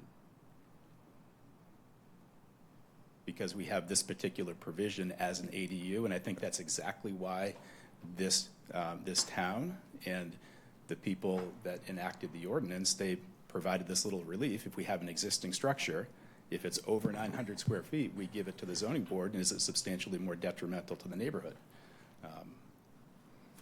And again, we're not going to 1,500 square feet. I can understand a big jump. We're at 33 square feet, and again, Commissioner Pinard makes a great point. It's not defined. And we went through this process. I probably spent a month talking with Commissioner Florence and Inspector Lozon, trying to get it through. Commissioner Florence said on the telephone, "You're completely fine. Everything's all set, no worries." I think he had second thoughts when he went back and talked to Jeff Lozon. And again, like I said, we can't wrestle, going backwards, and it was easier just to submit an application, come to the board, and in my opinion, 33 square feet is getting close to a de minimis count. It's a very small nudge over the 900 in something that we're not making any changes. It's been in existence for 20 years. And this has a separate septic system, or it's running off the same system? It's all, it is attached to the memo. It's a I see Five-bedroom. the Field card on Five. the bedroom. 5-bedroom. I think it's all one system. 2 bedrooms are allocated to the garage. 3 bedrooms are allocated to the main house. But we are on 2.63 acres, so if they wanted to, we're vastly under what could be sized at the property. So that's a 2-compartment tank then in that? Or you guys get a variance from the Board of Health on it? Because we have to follow the state guidelines for ADUs that it's a duplex and has to have a compliant system. So it has to be a 2-compartment tank, or we have to get a variance from the Health Department, Board of Health. But I didn't see.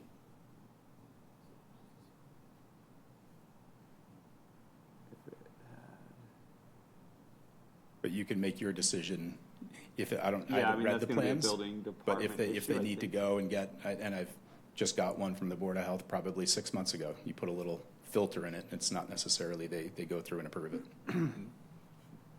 But we could also decide that it is a common entry, and we wouldn't even, then it would still be under 900 square feet. I think so, but that's not what he's asking. That would be overturning the building Exactly. commissioner's decision, I think. Yeah. And that's not what Well, they're I thought they were asking. kind of asking us to determine that. Well, and we have I the. think- Indirectly, but not I think directly. the applicant has conceded the point. He's here on a special permit. Yeah. But I don't mean to speak for you, but. Oh, that's correct, and I think that rather than, I don't think it's clearly defined anywhere what a common entry is and who makes that determination. So when we were dealing with, a 33 square foot area, I thought, and Commissioner Ford Diminutive. suggested coming here. We've granted special permits for well over 33 square feet. I don't think we've granted one on the new ADU since the ADU bylaw changed in '24, but, I mean, I think before '24 we did, I know. Yeah, I think we have, but Have we? I can't remember one. I can't specifically remember which one, but So, are we comfortable? Can we close the public hearing? Nobody else, No, we close public comment, but to close the public hearing. anybody else in public comment? All right, so I'll make a motion to close the public hearing. Second. All those in favor? Aye. So that brings it back to the board for deliberation. Does anyone want to make findings or a further discussion? I think we need to decide whether to require a door or not. Or accept Attorney 30 Schultz has told square- us he can't do that. It doesn't work. It doesn't work. A not builder has told you that you can't wall off the stairwell. It doesn't provide for the proper access, that's correct. But Oh, if okay, I did that, I understood. would withdraw and I wouldn't even, I would leave and go get my permit. Okay, makes it easier, because 33 square feet is, Again, I think this, Really? I think this Only was if- the yeah, intent if- of the town council putting in the provision of Yep. the special permit. It wasn't required by the state. This was only the. But it goes to a lack of a definition of what we're talking about here. That's really what what, in my opinion, is what we're faced Yeah, with. no, I mean, There's no clear defined answer from either, or we're not from either, but really from the building commissioner about what is applicable in this particular case and whether that area, so-called common area, is included in the square footage of the apartment upstairs or not. And that is never, we don't have an answer to that, so. Yeah, but we do. Yeah, yeah. We don't have a formal decision, but the building commissioner told them that he needed a special permit. That is an answer.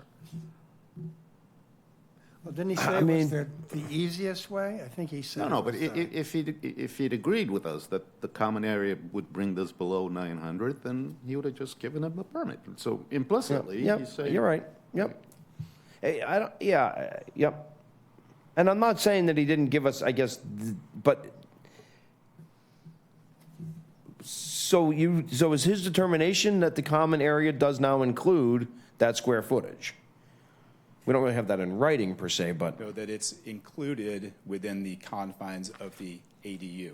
Because if it were not, if it were deemed to be common area, I wouldn't be here. okay, I would- so gotcha, would have okay. gone in So that as a becomes friend. all So his determination that it is included in the dimensions of the ADU is why we're here. Correct. And it puts it over, so, okay. So the ADU becomes 2 bedrooms, 1.5 bath, right, when it's done? Is that how that lays out?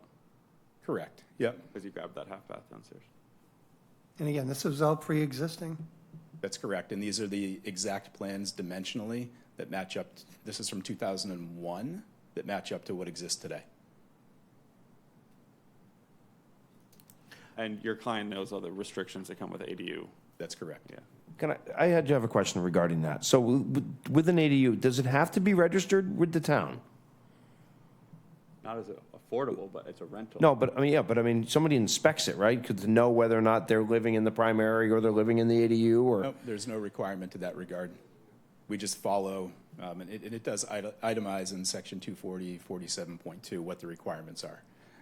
And we're happy to meet that. It doesn't have to be occupied in a certain. It doesn't have to be used, it doesn't Correct. have to be rented, it doesn't, none of that has to happen. Correct. It's just stated as a permitted ADU, Correct. whether or And not it- they opt to use it as that.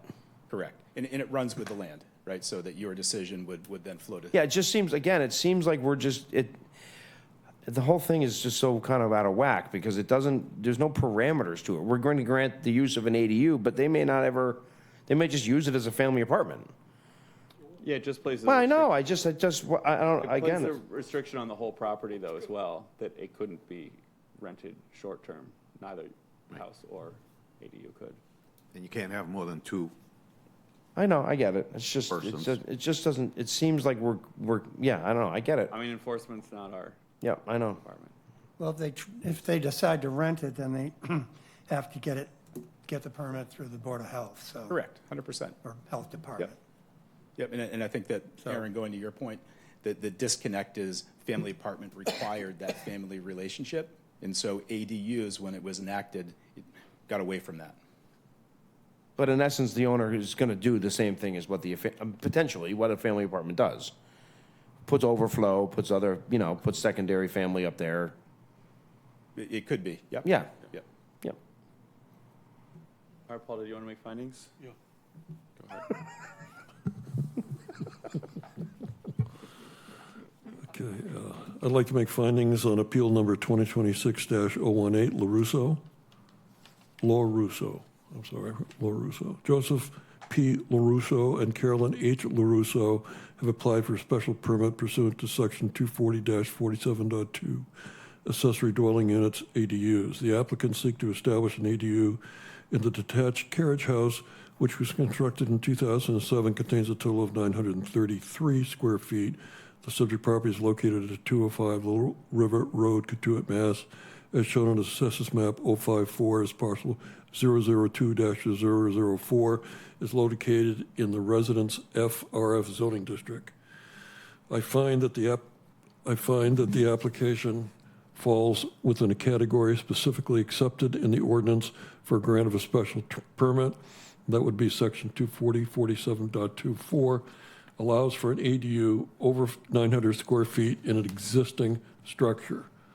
I find, too, that after an evaluation of all the evidence presented, the proposal fulfills the spirit and intent of the zoning ordinance and would not represent a substantial detriment to the public good or the neighborhood affected. Noted that there would be most likely some increased traffic.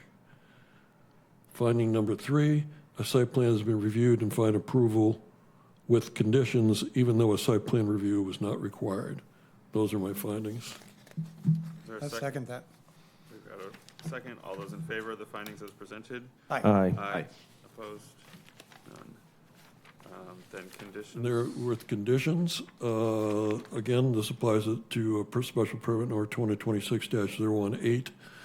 The conditions, there are 1 through 4, and you've seen these, your clients have seen these? I have. Are they acceptable? They are acceptable. Okay. So these are conditions 1 through 4 as specified on, hang on here. July 23rd. July 23rd, Stamped out 2026. Those are the conditions I propose. All right, we need a second on the conditions. I'll second. All those in favor? Aye. And now we need to vote to grant the permit with the conditions. Second, Paul. All those in favor? Aye. Permit is granted. Thank you all Thank for you, your time. Attorney Schultz. I appreciate it. Thank you. All right, next item, we have appeal number 2026-019. Giles and Constant Moore have applied for a special permit pursuant to 240-92B, non-conforming buildings or structures used as single and two-family residences. The applicants proposes an addition to the front of the dwelling that increases the pre-existing non-conformity. The existing dwelling has a front setback of 21.7 feet, and the proposed addition has a setback of 20.5 feet. The subject property is located at 76 Knives Neck Road, Centerville, Mass., as shown on Assessor's Map 233 as parcel 035. It's located in the Residence D1, RD1 zoning district. So again, sitting on this would be our regular members, myself, Herb, Paul, and Manny and Aaron. Good evening, Trevor Meyer, Meyer and Son Builders for the record. Here representing Constance and Giles Moore of 76 Knives Neck in Centerville. Excuse me. As stated, we are asking for 1.2 feet of relief from a non-conforming pre-existing lot in the RD1 district. We are constrained, and I do believe that we've done a very good job citing the addition. However, we are constrained by Bierce's Pond on the rear of the property and bordered vegetated wetland across Knives Neck Road. The addition is comprised of kind of a modest bedroom expansion, not an additional bedroom, just an expansion of the existing bedroom, a dining room, kitchen, and entry. So we believe the expansion of use doesn't substantially be more detrimental to the neighborhood. And I'd be happy to answer any questions in regards to the proposed. Does anyone have questions for the applicant? Yeah, you didn't go to the Conservation Commission first. You came to us first. No, we have approval from Conservation. I saw in the package, unless I missed it, I saw your application to them, but I didn't see a conclusion from them. Did anybody see a conclusion from them? The reason there hasn't been a conclusion is they requested a revised site plan from us indicating 2 areas of vegetation, so it hasn't been actually closed out. So it hasn't been approved? Technically, it was approved at the hearing with the conditional item to bring the revised site plan back before them. Do we have a record of that anywhere? Well, we can condition it to Okay. their approval. I mean, again, it would be at his peril if anything changed, if they had to change anything. In fact, actually, the revised site plan was submitted to Ed Hoops today, and via email, it was approved as far as the required resubmittal of that plan. That should then close out that hearing.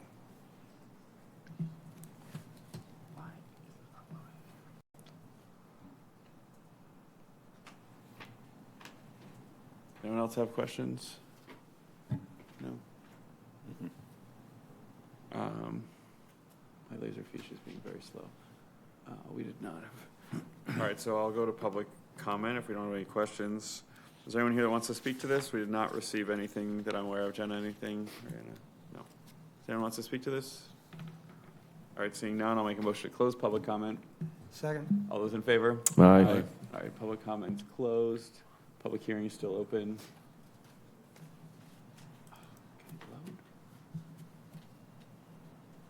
So,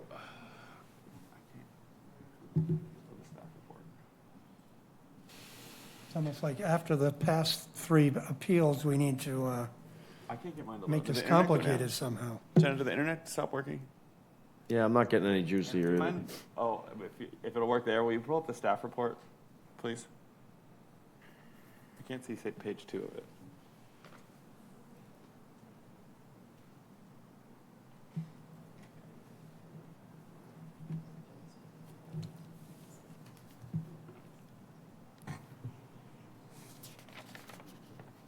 Can you get page 2 along?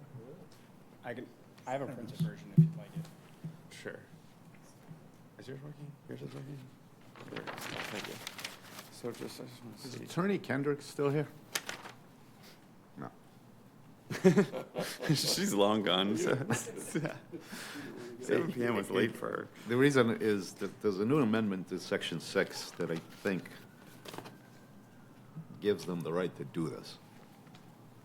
By right. by right. So this is a pre-existing non-conforming, and that doesn't conform to zoning because of, The front setback being okay, one so point, frontage, okay. correct. Not frontage, the front setback, but Lot size, shape, frontage, lot coverage, or floor area requirement. But didn't she say that's determined by the building commissioner and not by us? No, this is presented as a non-conforming, right? In the building application. And then the building commissioner would send it here, Oh, right? is that what happened? Well, I don't know what happened. Did this get submitted to the building commissioner? no. Did you apply before, was it this was July pre- 23rd? When did these new rules come into effect? July 8th. July 8th. Wait, but you're, It's right around that time that we submitted for this. We did not submit it to the building department for review. It was an assumption that it didn't comply versus, normal standards. So that's why I might be in limbo in the middle of this. but again, just to Manny's point, I thought Attorney Kendrick said that when an application was presented to the building commissioner, he would then determine whether or not one of these issues, the nonconformity arises from lot size or shape, frontage, lot coverage, or FAR, would then make it a by right thing. And it was going to be up to him to determine that. And then if he didn't see that it fit within one of those, he would send it to us. But he hasn't reviewed this. He hasn't seen. I know. He just got introduced to the new stuff today. I understand. But so my point, again, I just, So your point is, it would be as of right. well, again, I don't know. We're not, it's not for us to determine that, I think is my point. Today. I don't think it's ever going to be up to us to determine whether or not the nonconformity arises from those things I mentioned. That was solely for the building commissioner's decision. I take it back. Conforming The. can't get more non-conforming. Right, under and the requirement is 30, so this wouldn't conform, it wouldn't comply with the current. And it's a new dimensional nonconformity in regulations. this A new case. nonconformity. It's not Yeah, up yeah. and along an existing. Right, no, so- but there's an amendment to the statute that if you were making changes to a pre-existing non-conforming structure, and the changes complied with the existing setbacks Yeah. for the area, you could do it as a right, but this would not, because the front setback at 30 feet. Correct. And you would only be going 20 and a half, 20.5? 20 and a half. Yeah, okay, I take that back, so that All right. provision wouldn't apply. So does anyone have, where are we at? We've closed public comment, public hearing's still open. Does anyone else have any more discussion before we go to deliberation? All right, I'll make a motion to close the public hearing. Second. All those in favor? Aye. Aye. All right, so deliberation or findings? Is someone prepared to make findings? I'll do it. Okay, go ahead, Manny. All right, this is on the application of Giles and Constance Moore, who have applied for a special permit pursuant to section 240-92B, non-conforming buildings or structures used as single and two-family residences. The applicants propose an addition to the front of the dwelling that increases the pre-existing nonconformity. The existing dwelling has a front setback of 21.7 feet, and the proposed addition would have a setback at 20.5 feet. Subject property is located at 76 Niles Neck Road in Centerville, as shown on Assessor's Map 233 as parcel 035.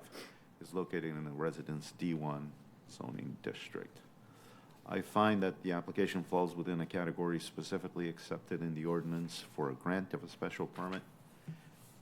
Specifically, section 240-92B allows for a special permit.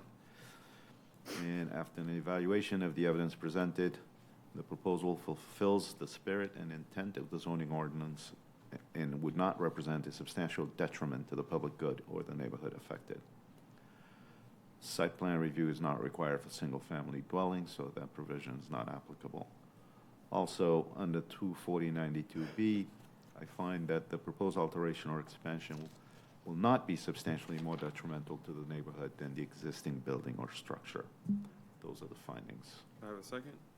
Second, Paul. All those in favor of the findings? Aye.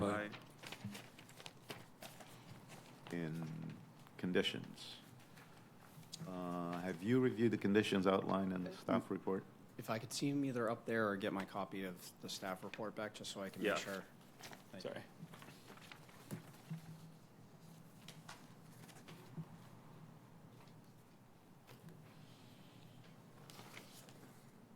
Yes, I'm comfortable with all six. So they're number 1 through 5, Six, sorry, 1 through 5. right, in the staff report dated July 24, 2026. You're okay? You've reviewed them, you're okay with those? Yes, sir. So those will be the conditions. Have a motion to accept the conditions? Do I have a second? All those in favor? Aye. Aye. All right, and then we need to take a vote to grant the Special full special permit. Do I have a second? Second. All those in favor? Aye. Aye. Aye. All right, you have your special permit. Thank you Thank you very so much. All right, appeal number 2026-020, Barnstable House LLC has applied for a special permit pursuant to 24093B, non-conforming buildings or structures not used as single or two-family dwellings and MGL Chapter 48, Section 6. The applicant seeks to modify special permit number 1986-041 to convert an accessory structure to a single-family residential use where the principal structure is used for professional office space to remain unchanged. The subject property is located at 3010 Route 6A, Barnstable, Mass., as shown on Assessor's Map 279 as parcel 021. It's located in the Residence F2, RF2 zoning district. Again, sitting this will be regular members, myself, Herb, Paul, Aaron, and Minnie. Great. Good evening. For the record, I'm Marion Rose from Singer & Singer and Dennisport. Happy to be with you all tonight. I am here on behalf of the Barnstable House. Carrie Leonard and Joe Strumsky are the owners and operators of Barnstable House, which currently is operating as a professional office space in the primary Barnstable House structure. 3010 Route 6A has a long history. Barnstable House was actually built as a residence in 1716. We are focused today on the carriage house, which is in the far corner. You can see on the upper left-hand side.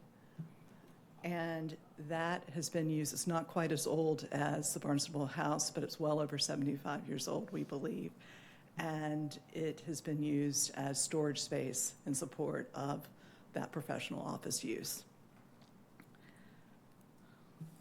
Barnstable House has had many different uses over time.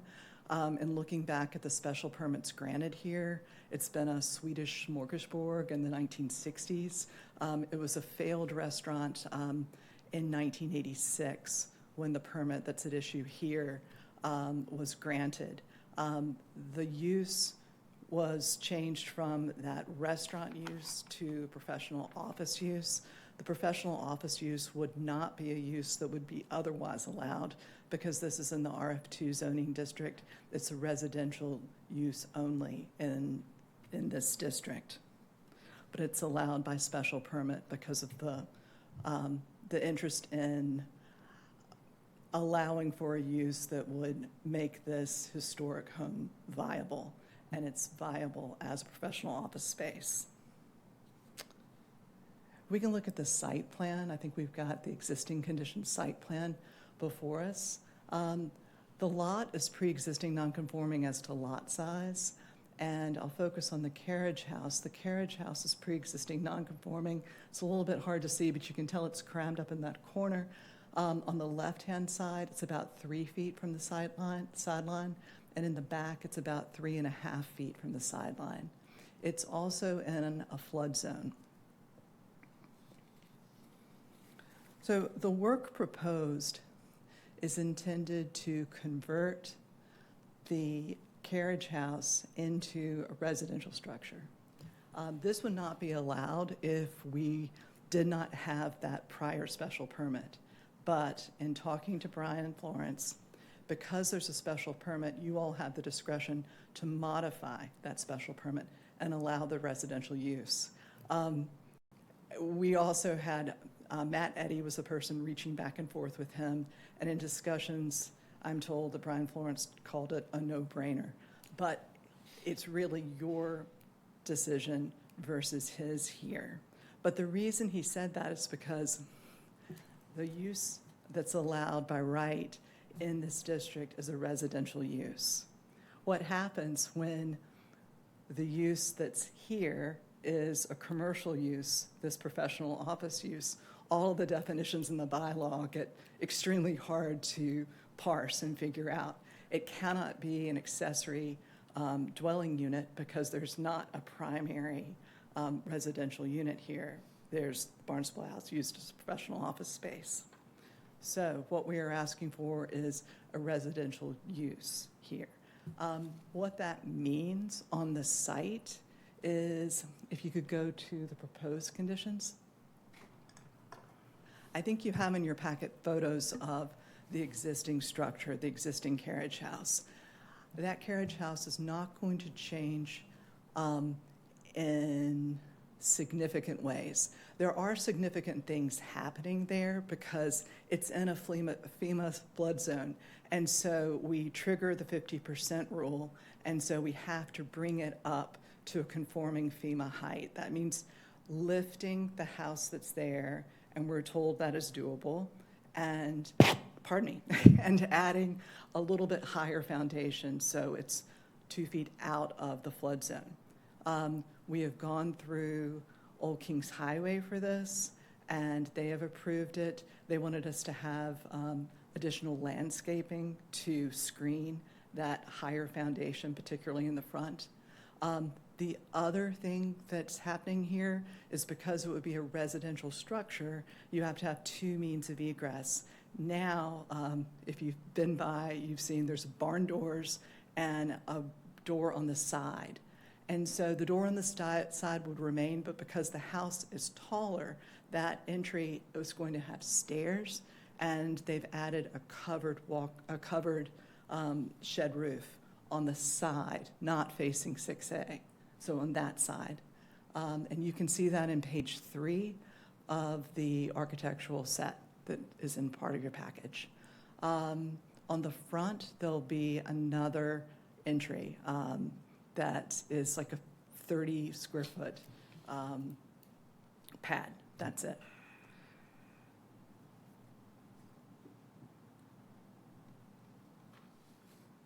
The other issue, so we're asking for the modification of the special permit from 1986. The permit from 1986 has a condition that we'd like to be modified. Do you all have copies of, I submitted copies of the 1986 decision, but I have hard copies here if anybody needs to see it. But there's a condition that says that there will be no apartment use whatsoever. We believe, and I've walked all through Barnstable House. It has a very tall attic-y area. There definitely were people living there at some point in the past. I think that's what that condition was focused on. There have frankly been people who have lived in the carriage house as well.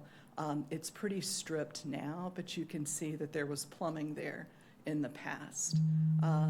So that use is not a new use, but it's certainly not been done in the last 2 years or so. So it's not a use that's been maintained. The second, so we're asking for a modification of the special permit from 1986. We're also asking for a special permit to change what's now, I think it's under 93B, what's now a commercial use, an accessory to commercial use, to change that. And the standard there is whether it's substantially more detrimental to the neighborhood. And we believe that in light of, we've just talked about this in the prior case, we think that if we were to present this to the building commissioner, the changes are just in the means of egress, those 2 doorways, and those areas, even if you consider, I guess, the covered area, you consider an expansion in footprint, and that's conforming as to setbacks. Be happy to answer any questions. Board members, any questions for the applicant? Yeah, I do. Go ahead. So just to be clear, you're asking for two things, an amendment to the 86 special permit? Correct. And a new special permit under 92B? B. Mhm. Okay. So on the first one, the amendment to the 86 special permit, I don't know if you have it in front of you there, but I do. there's, unfortunately, the paragraphs are not are lettered, but they repeat. In the, this is last page, I believe. This paragraph D that reads that the new addition over the right-hand wing be used for storage only and not for occupancy. Is that a reference to the barn? That's not a reference to the barn, that's a reference to Barnstable House. It's, There was a new addition, so there were 3 structures on the property? no, we believe, it's hard to parse what that is because we've tried to get the plans from the 1986 and those we're not able to find those. But there's an area, and Carrie can speak to this if you'd like, but there's the historic Barnstable House, and to the rear, it looks like there's a more recent addition, and I think that's what they were talking about. It's not, all of the aerials show that the carriage house has remained just that square, for decades.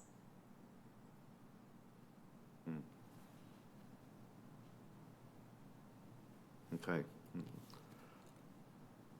And I agree with you, there are some conditions in, I just want to be clear. Right. If the board were inclined to grant this, Right. that we amend it in a way that works. right, because- we don't believe that applies. So you don't think that refers to the barn? Correct. Okay. And this is the part that, So, Amanda, to your question, specifically, it's to allow resident use of that structure. they're seeking to amend that 86 permit to take away any references or any provisions that would preclude residential use of the lot. Is that right? Correct. Yep. Okay, I think that's, all right. But they're not asking, we could still leave it on the Barnstable House, we could leave the restriction there. We're just excluding the carriage house from that restriction, right? Or you- That's correct. Yeah. Because you're saying that that provision D that I read is a wing to the Barnstable House, not a reference to the barn. Right, and I think what Chair Dewey was also suggesting, and I think we'd be amenable to this, is that the condition could remain, the no apartments condition could remain on the Barnstable House.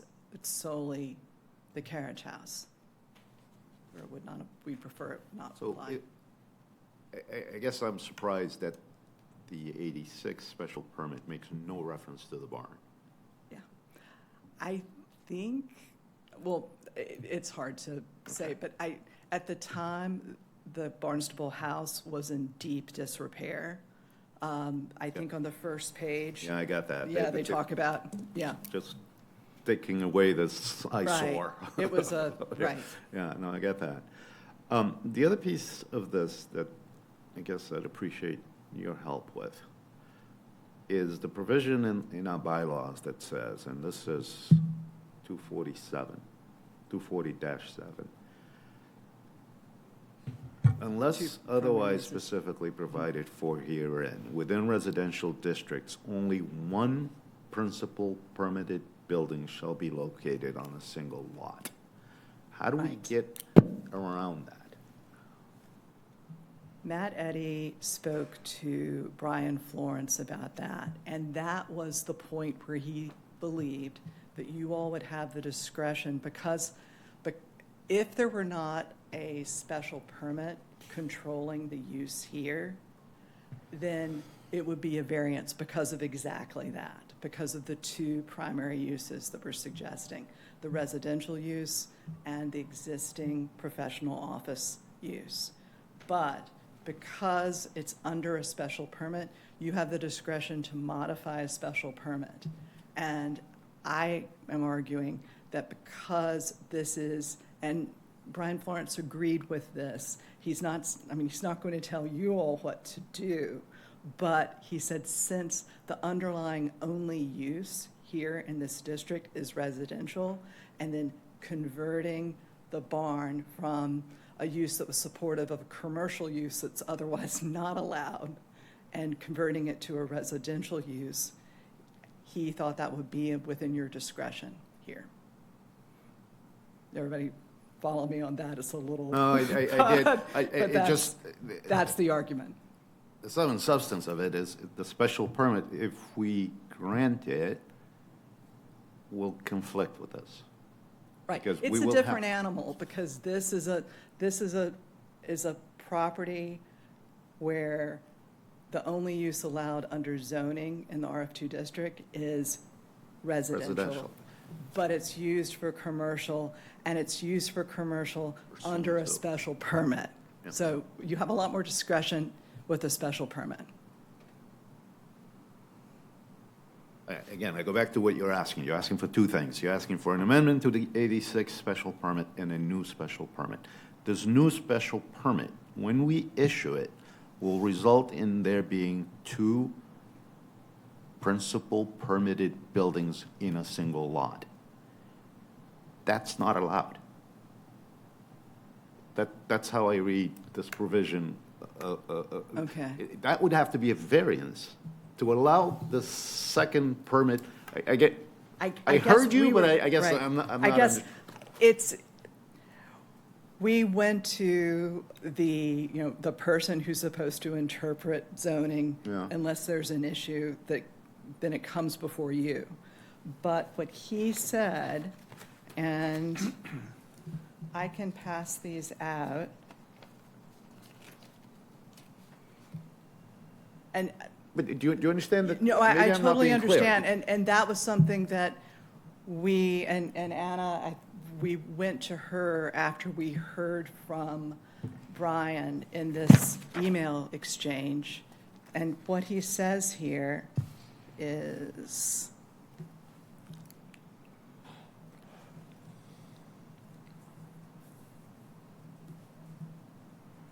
hold on a second. Okay.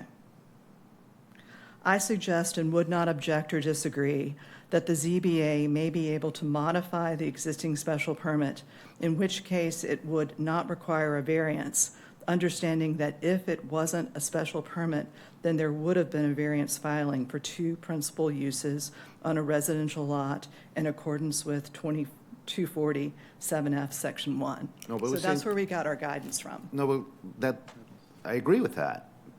If we amend the 86 permit, that just says, within the commercial building, there shall be no residential use. Do you agree? Yes. But you're also asking us to issue a second special permit to allow for residential use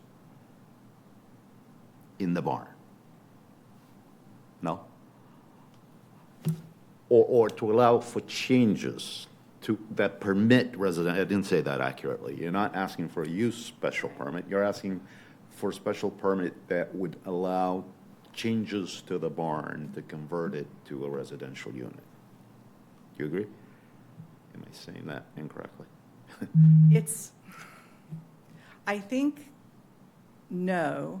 I think that by,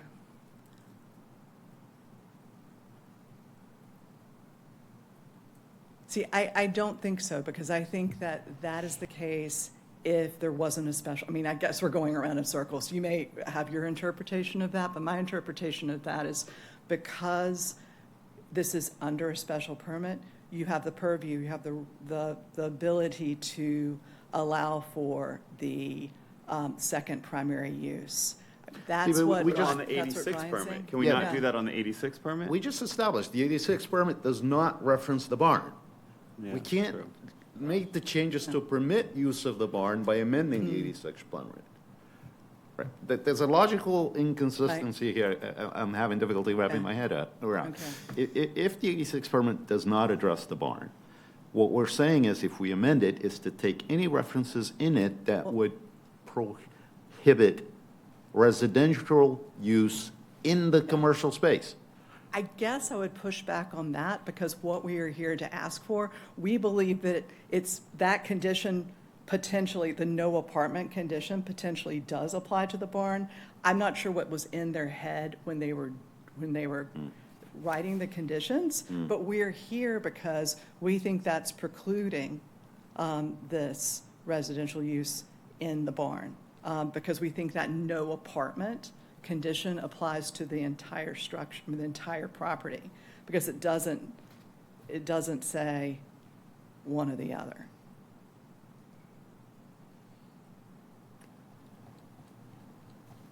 I hear you. It's tricky. I'll wait to Yeah. hear from others, but I just think that if we grant the special permit, we will be doing something that conflicts with the zoning. I Because think we- this is a unicorn where you have, I'm beating a dead horse, but you have the discretion to do it, and in a unique situation like this where you're not changing the barn, it's literally staying the same, other than becoming conforming to FEMA, other than becoming, Yeah. but, All right, but and I guess, yeah. I'll defer to others. Okay. Other board members have questions? This is in the historic district, right? It is. My memory goes back to a few meetings ago where there's a provision in the historic district to allow things that would help to support, antique buildings. Does that resonate with anybody? I don't recall preservation of some kind. Yeah, I don't know. It was like, in order to prevent the tear down of old historic buildings, there was leeway to allow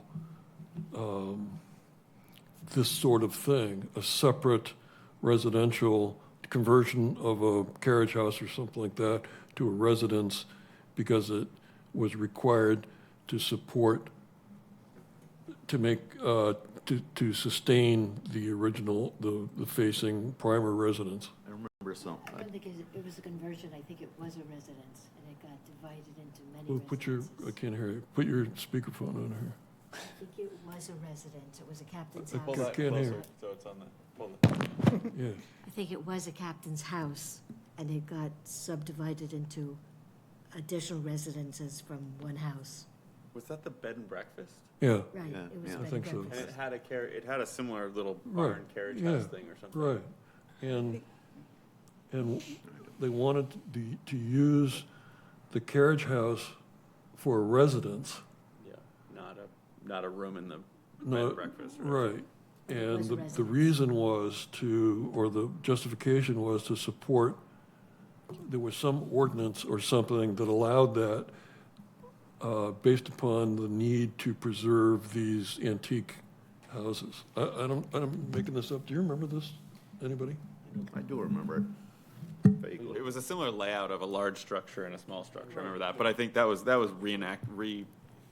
activating a bed and breakfast permit and making some modifications. So Okay. I think it was a different animal. Okay, I'm sorry. I thought that was, it was an I think underlying just in law. terms of equity, when you're thinking, and I know, my argument is you could approve this with discretion, and, but at the same time, if this were a residence, if Barnstable House were a residence, then we wouldn't be ADU, having this yeah. convoluted Right. issue, because it would be a residence and you could have an accessory structure Yeah. here.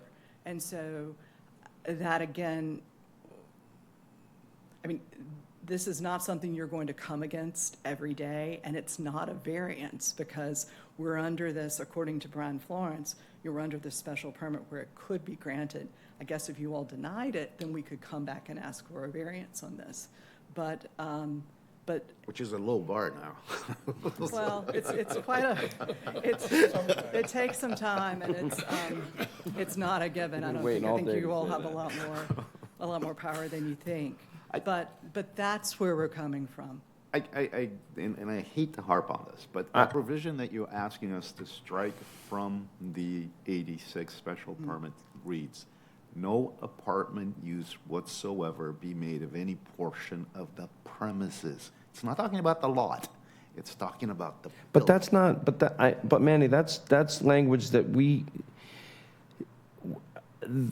I don't know how we can interpret that. We can't. I mean, we can't, because they're not even referencing it. They're not talking about the other structure. We don't even, If I had but the board- do we agree that the structure was there?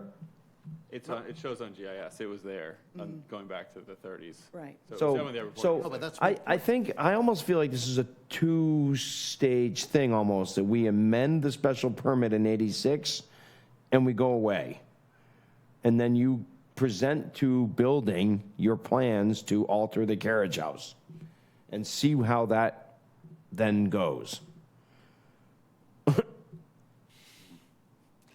Because again, you are in a residential zone, whereas this was permitted for commercial use within a residential zone. And so, again, if we amend the special permit to say, to eliminate the no apartment conversation from the 86 decision tonight, and then we kind of just pack this hearing up, and then you go back and apply for, and see, I don't know, what's going to happen then? What is he going to say at that point? If the decision has been amended, Then What's the interpretation back on him? No, but well, I don't know if it does or not. I mean, does it? I don't know. I mean, There was no reference to the barn. yeah, I guess I'm not following, because that language talks about using what was then approved as a commercial building, precluding any use of it as apartments Yep, so we whatsoever. say- We're talking about the structure. The single structure, the Right. large structure. The Barnstable house Not itself. the property, because Oh, it's the premises, so. I mean, I don't know if we really know that. We don't? I don't know, because I can say that people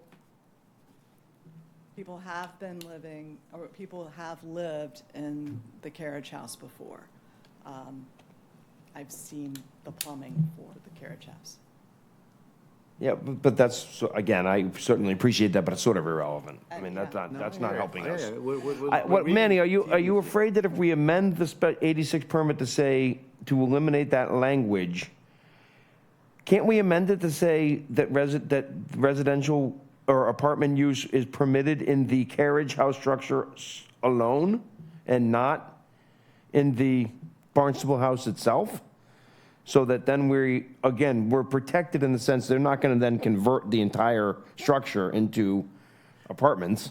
Then we're creating a situation where we're violating another ordinance that says you cannot have. But no, we're not. I think But we're not. But we are. All we're doing is saying, The accessory structure, you're recognized as an accessory structure, I guess. and we're just amending that permit. That's all we're doing.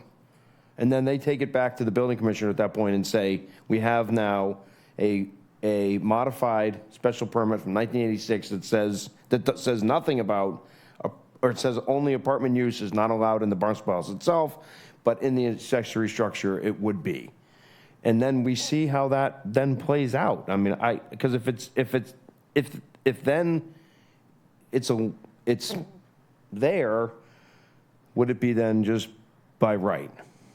But we're interpreting the 86 special permit as only applies to the principal residence. So if you remove that restriction, We just change it. We don't remove it, we just alter it. We just make a change to that decision to say, no apartment use is allowable in the main Barnstable house, but the carriage house structure, apartment use would be permitted, period. I mean, I don't know exactly what the language, I'm not. Isn't the issue that you can't have two principal uses? Yeah. Or I mean, we know that, but you could you state it as can't an have accessory too, you right? can't have a residential accessory use Residential to accessory a, to commercial. when the principal use is commercial. But, But we yeah, do. but again, the only reason why it's a commercial use is because it was, A special permit. it was granted us by the special permit. Whenever that goes back before the restaurant, or, which we don't have any of that language in front of us either, which, you know. I mean, at some point, that was zoned residential, and it was granted a permit to build Right. the restaurant. Again, I'm just trying to make this as simple as Does possible. that help so- you? That doesn't get you there, though. I mean, You were kicking the can. I think it gets her to, I think it gets the applicant to the next step. and And then then- potentially if Brian kicked it, you'd have to come back for a variance. Yeah. Because Yeah, then we'd I have, just feel like at this, I guess You're my, right here. my comment is this. Brian said without the special permit, this would be a variance. And so it's kind of like respectfully, you're applying a variance standard here, which is within your discretion, but it's also within your discretion to allow for this residential use on the carriage house, because the entire thing is controlled by a special permit. It's sort of like you're off the reservation then.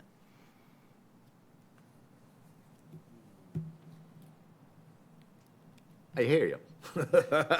Yeah, again, And I agree, it's efficient, and I think what Aaron said makes a lot of sense, sort of. I think, again, to bifurcating kind of this. clean this thing up a little bit, we need to modify 1986's language to include no apartment use in the Barnstable House main structure, whatever that size building is, I don't have it in front of me, but that apartment use would be allowable in any subsequent or pre-existing carriage house defined structure already on the property prior to even 1986.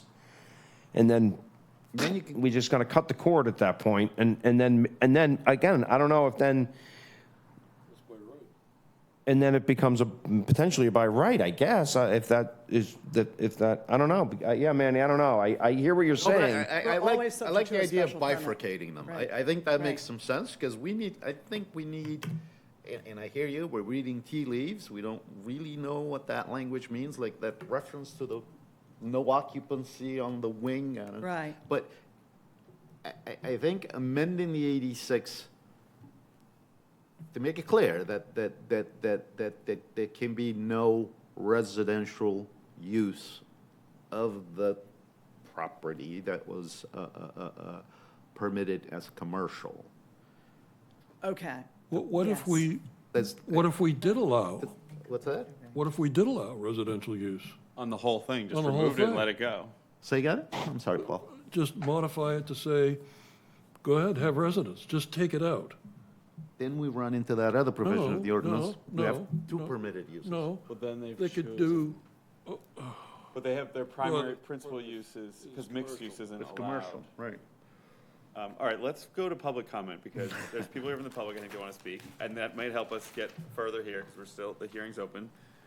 So, members of the public like to speak, name and address for the record, please. Yeah, my name's Jerry D. Salvatore. I live at 1100 Route 134 in Dennis. I am here on behalf of Cindy Brackett, Lee Davis Jr., and Mrs. Grade, Mrs. Elizabeth Grade. Look on this map, Cindy Brackett and Lee Davis own the property north of this carriage house, and Mrs. Grade owns the property to the west of this carriage house. Property line is roughly 2.5 feet. This engineer was calling it 3. I was out there, I measured it at 2.5, 24, 25, 26 inches. And the same on the side, the northern side. Okay, so right off the bat, they're opposed to this becoming a house or a housing unit. It's right in their backyard. First off, because the setback, if you look on this plan, they have the setbacks 15 feet all over the map. And this thing is nowhere near any of the setbacks.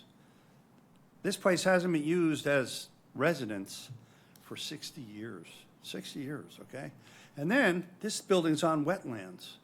Miss Brackett is adamant that you know it's on wetlands, okay? And they want to put it up on piers, so forth and so on. A lot of her property is wetlands, and they tend to keep it that way. She's an environmentalist. Okay, you were talking about the special permit of 86.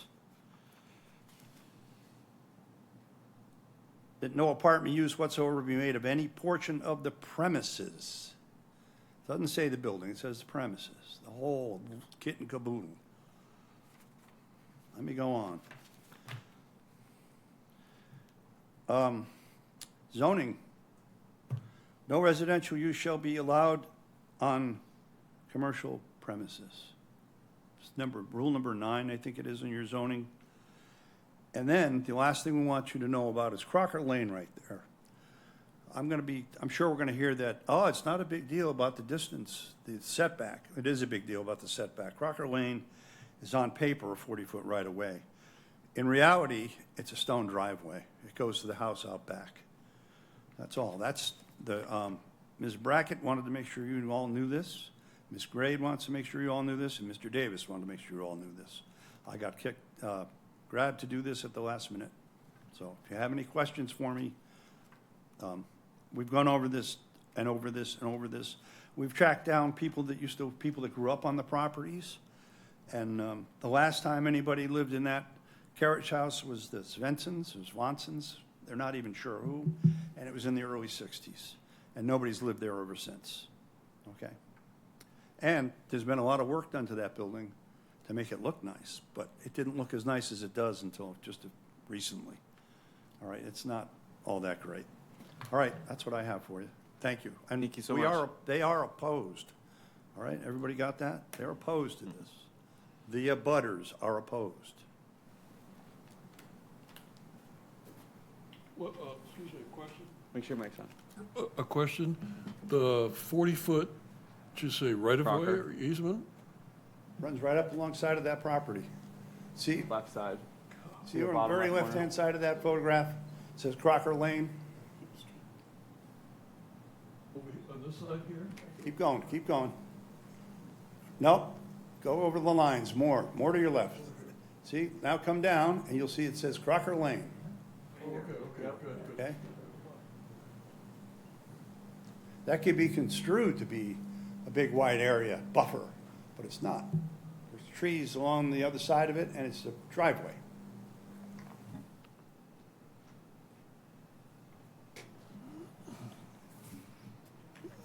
I just have a few quick comments on that. First, the abutters are not here opposing this. I know that Carrie Leonard, and she can speak to this quickly if you'd like, has reached out to the immediate abutters to ask if they had any concerns. She had no response. Second, the structure is not moving in terms of being closer to the side setbacks. It is becoming conforming to FEMA requirements, but it's not getting an inch closer to either of those setbacks. Third, it's a one-bedroom conversion. It is not a large multifamily conversion or multi-bedroom conversion.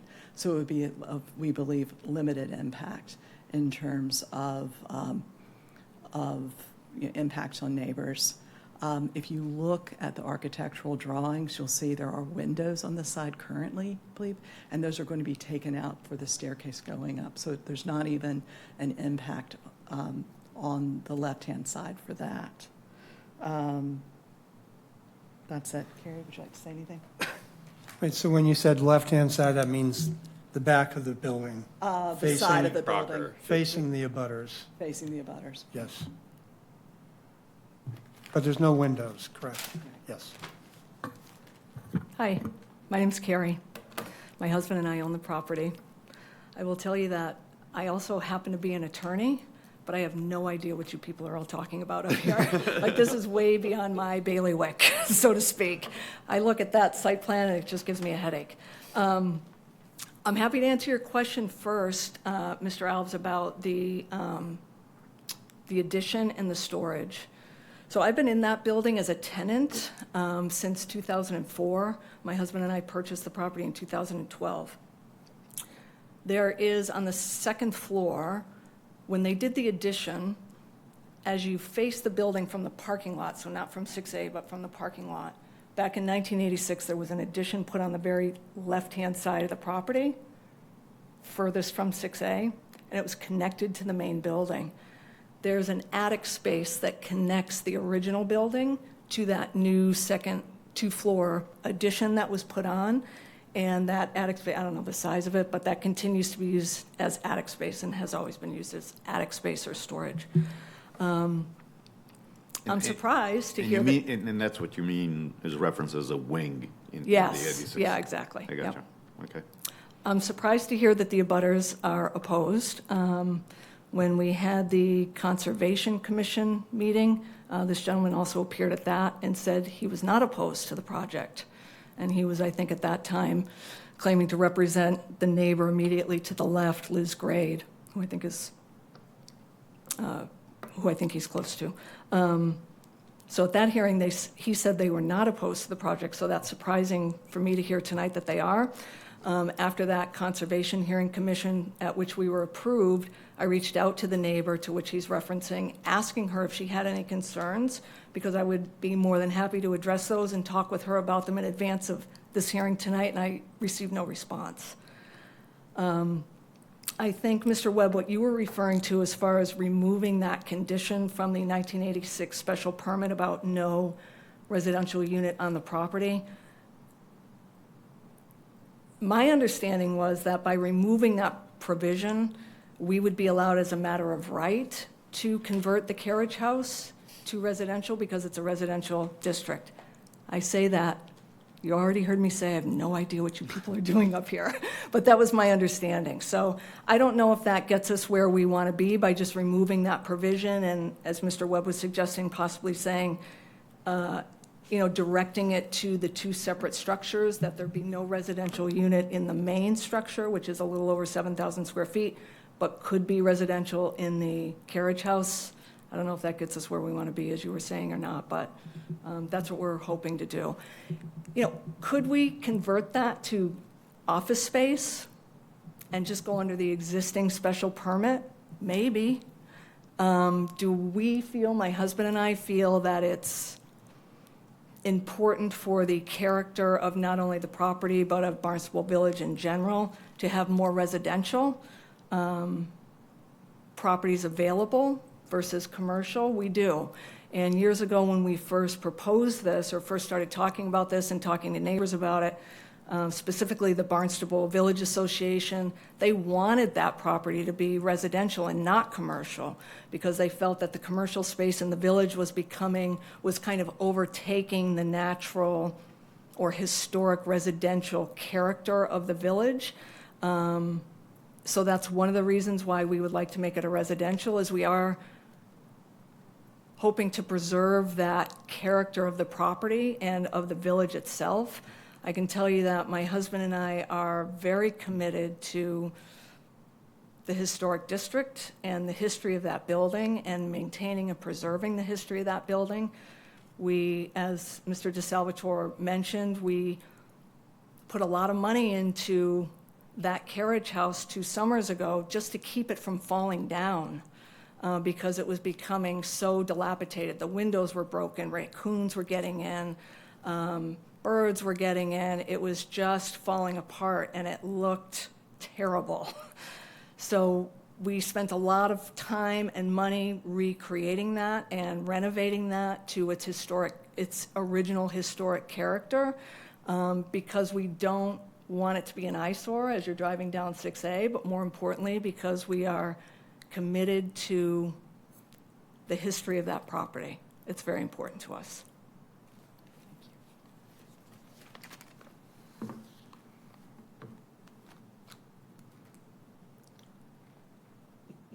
Okay, where are we, guys? So I'm supportive of Mr. Webb's proposed condition. You are supportive of that? I am. I mean, Manny, are you comfortable with that? I think that would give Brian I think we're kicking the can because down the road, because we're going to have the same issue in the subsequent hearing. But I might think not. bifurcating it, I'm not opposed to. I hear you, because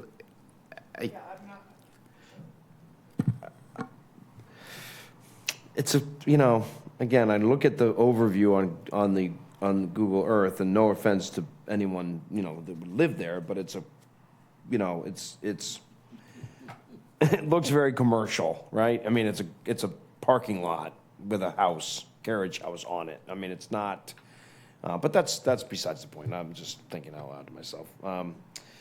Yeah, I don't see any way. I don't see how we're going to solve this in one hearing tonight. That's what I guess.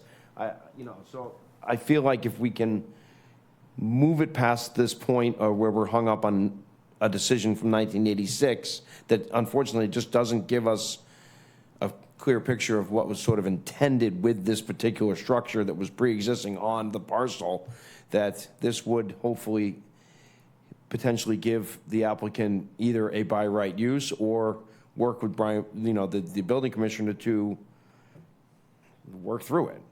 And whether or not it comes back to us or not, that's Yeah. we won't know until we get to Right. that point, I But think we, there's potential for Brian to make a decision if you're providing a condition that allows for residential use on the carriage house and removing the no apartment condition. yeah, I mean, again, we know from just this language from the state. I mean, it's all about housing here. This is all about housing. We are, and we know the need. We have a space here that I don't see how a one-bedroom is going to, again, I feel for abutters when you don't have something, and then all of a sudden it becomes something that is a change of use, I guess, than what was there. It probably was never, again, with the raccoons and animals and so forth, it was probably more peaceful than if it was but that's not, I mean, it's. So let me understand what the suggestion is. Remove the restriction of no residence from the 1986 special permit. Only for the carriage house structure, which isn't referenced, unfortunately, so. It didn't exist. So again, we don't even have to say carriage house, we just say the decision would now read something as if no apartment use would be permitted in the main structure, and we define it in the 7,000 plus square foot office space from that decision, We'll period. just strike what they're asking. Strike that one provision that says that the apartment use whatsoever, that no apartment use whatsoever be made of any portion of the premises. That is stricken from the 86 decision. Would that help? That would help. Yeah, that would help. But that allows the commercial property to change to residential as of right. As a special permit. Well, it's zoned residential. I know. The commercial only exists. I don't have They a wouldn't be able problem to do multifamily there by right. I don't It's- have a it's problem with that, but I'm residential. just saying that's what Yeah. that would do. Right? I mean, we wouldn't be like allowing them to put 100 apartments with that decision. It would just say that it could be a No, house again. I think that, Right. again, as much as we can tell from this decision, it's speaking specifically to a particular building, right? I mean, do you agree? It's not, The premises, right? well, that's the piece about the apartment use. But when it talks about the building and it speaks about the condition of the prior building that everybody seems to think was an eyesore, there was specifically, and even Well, they there's were reference here, also- there's specific reference to area, right? Yeah, I mean, if you dig into the decision too, they were also really worried about traffic and parking and things like that, which I'd argue. Didn't they condition the number of offices you would be Right, permitted to have in the building as correct. well? So I'd argue that they did have a concern about intensity of use. Right, but I think there's provisions in Overall. here that speaks concretely to Deborah's point about the building. So Jake, I don't think it would permit them to put a multifamily. There's Not no by right. intent to do that. Not by right. I know there's no intent, Yeah. but again, it Yeah. would run with the land, so. Yeah. So, So I- okay, is public comment still open? I think we should close public comment. Or I'll make a motion to close public comment. Do I have a second? Second. All those in favor of closing public comment? Aye. Aye. Public hearing's still open.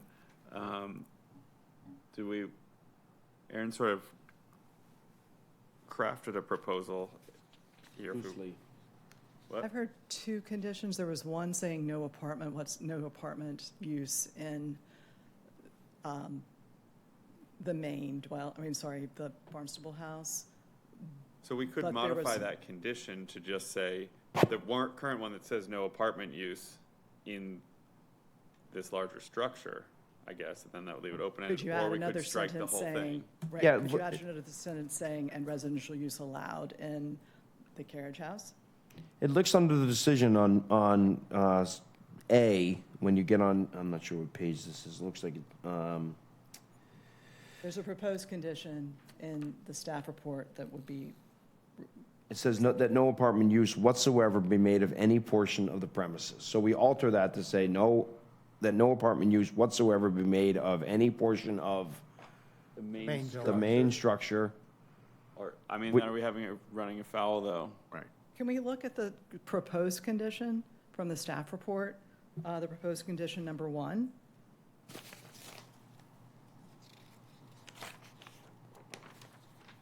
It says, I'll read it.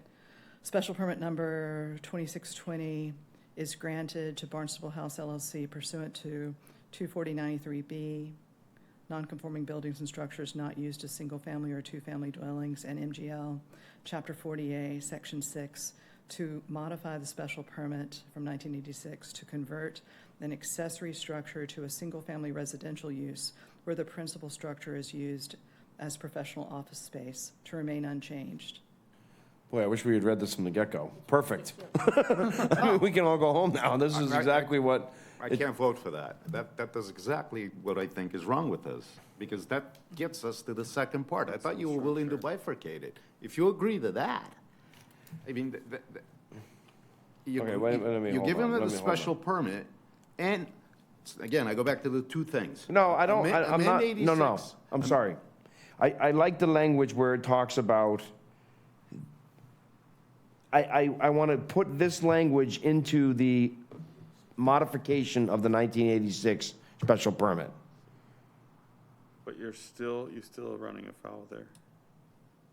Because you're recognizing the To accessory say- structure. To say that we now modify special permit from 1986 to say an accessory structure to a single-family residential use where the primary structure, principal structure is used for the professional office space to remain unchanged at 310, right? Is that sort of, I mean, it's sort of taking the language from this staff report condition and implementing it into the alteration or change of the special permit from 1986. And then, so it is, I'm still kind of doing that, Manny, but this language makes sense to me when I read that. Yeah, I guess I was trying to think about this linearly. You're asking, 1, to amend the 86 special permit, and 2, to grant you a separate special permit distinct under 93B. That's the request before us tonight. That's the request before you tonight. I thought what I heard you say, Aaron, is let's amend the 86 permit to take away any prohibition on having residential use on the premises. I'm okay with that. I mean, if we do that, and we can talk about the language specifically, because what gets complicated is, and I think we're using the wrong vehicle, and I wish you read the little text of that email, but I'm not sure I understand what the building commissioner's saying on how we get around the provision in the ordinance that says you can't have two principal permitted structures in the same lot. Because that's what we'll have. We'll have a permitted residence and a permitted commercial property. And that, But again, Manny, the commercial property is permitted by special permit, yes. correct? Yes, but when that was done, there was no residence. We still had only one permitted structure in the lot. When we issue the second special permit, we're now indirectly approving a variance through a special permit. Yeah, I'm not an attorney either. I can't figure that language out. I don't know how to do that. I like the idea of bifurcating it, though. But the carriage house would have been permitted to be an office, because the whole premises was permitted to be an office. Right, it's Right. accessory to the That's office. why our special permit is creating, even though you're right, the area is zoned residential, the only use that's been put through is commercial, formally. I guess I would have to ask you, do you believe you have the discretion to allow for what would otherwise be allowed only by variance, this two primary uses, through, when there's a special permit involved? Because I believe that's Through true. another special permit. It seems like the wrong vehicle. Because it's the second special permit, right, that will be allowing the changes to the barn to convert it to a residential unit. Yeah, I guess it feels like we're parsing. I'm not sure. I think you can change it by modifying the condition, but I'm not the one voting. Yeah, I know, Yeah. I know. So, Manny, what you're saying is the only way to allow residential use of the auxiliary structure is through a variance, and that variance would allow both commercial and residential on the same lot. Which has become really easy under the new. Which would be pretty easy to do. In fact, it says Right. that you can almost do it by Right. right. Not right, but a use variance can be allowed if the use you're gonna be Is residential. is residential, You right? might- yeah. But when you put this together, I think 6A has the 100-foot provision, right? Except you can't have a use variance within 100 feet of 6A, right? Right. So that wasn't even an option Oh. before. Now it is because of the last. Because of this, now it can be, right? But you could also have gone forward as a manager's apartment or something, right? 'Cause then it's an Right, it's just accessory- not I the know, use it's that- more restricted, Right. but, so do we want to try Aaron's, just the straight, just I'm only remove? one vote. If folks want to go and approve it as presented, Sorry, the language has to change on the ask. Or we can just strike it. Oh, and we could just modify the existing 86 special. Okay, permit. so again, so when you read that condition, it could just say, special permit 2026-20 Is is modified. granted to Barnstable LLC pursuant to MGL Chapter 40, Section A. We cut out that whole part about nonconformity, so it would just cut out pursuant to 240-93B, and we just eliminate that sentence and bring it down to, is pursuant to Chapter 40A, Section A, or Section 6 to modify special permit.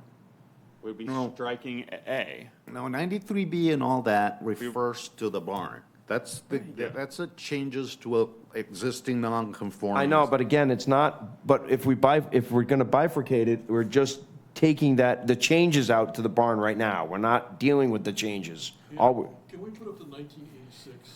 We would just be removing A from the 86. It says Right. that no apartment use whatsoever Exactly. be made of any portion of the premises. We would We'd just strike strike it. that, Right. and that would be it. That's all, and then we let, the rest proceed. and if they need to come back for a variance, we're here and they're getting easier. Yeah, I'm good. I mean, again, I'm good. I'm just trying to figure out the language, in essence, of what we're doing here, because the ask is to do twofold. Yeah. So the language has to change on the ask itself, which means the applicant is asked for two things. We have to respond to both of those, in my opinion. We have to respond to the ask. We can't just not respond to the second part of her ask, which is the special permit to make those changes. No, implicitly, we're denying it. That's why I said, if we think of it separately, one is amend the 86 special permit, two, issue a new special permit. If you think of it in separately like that, we approve the first.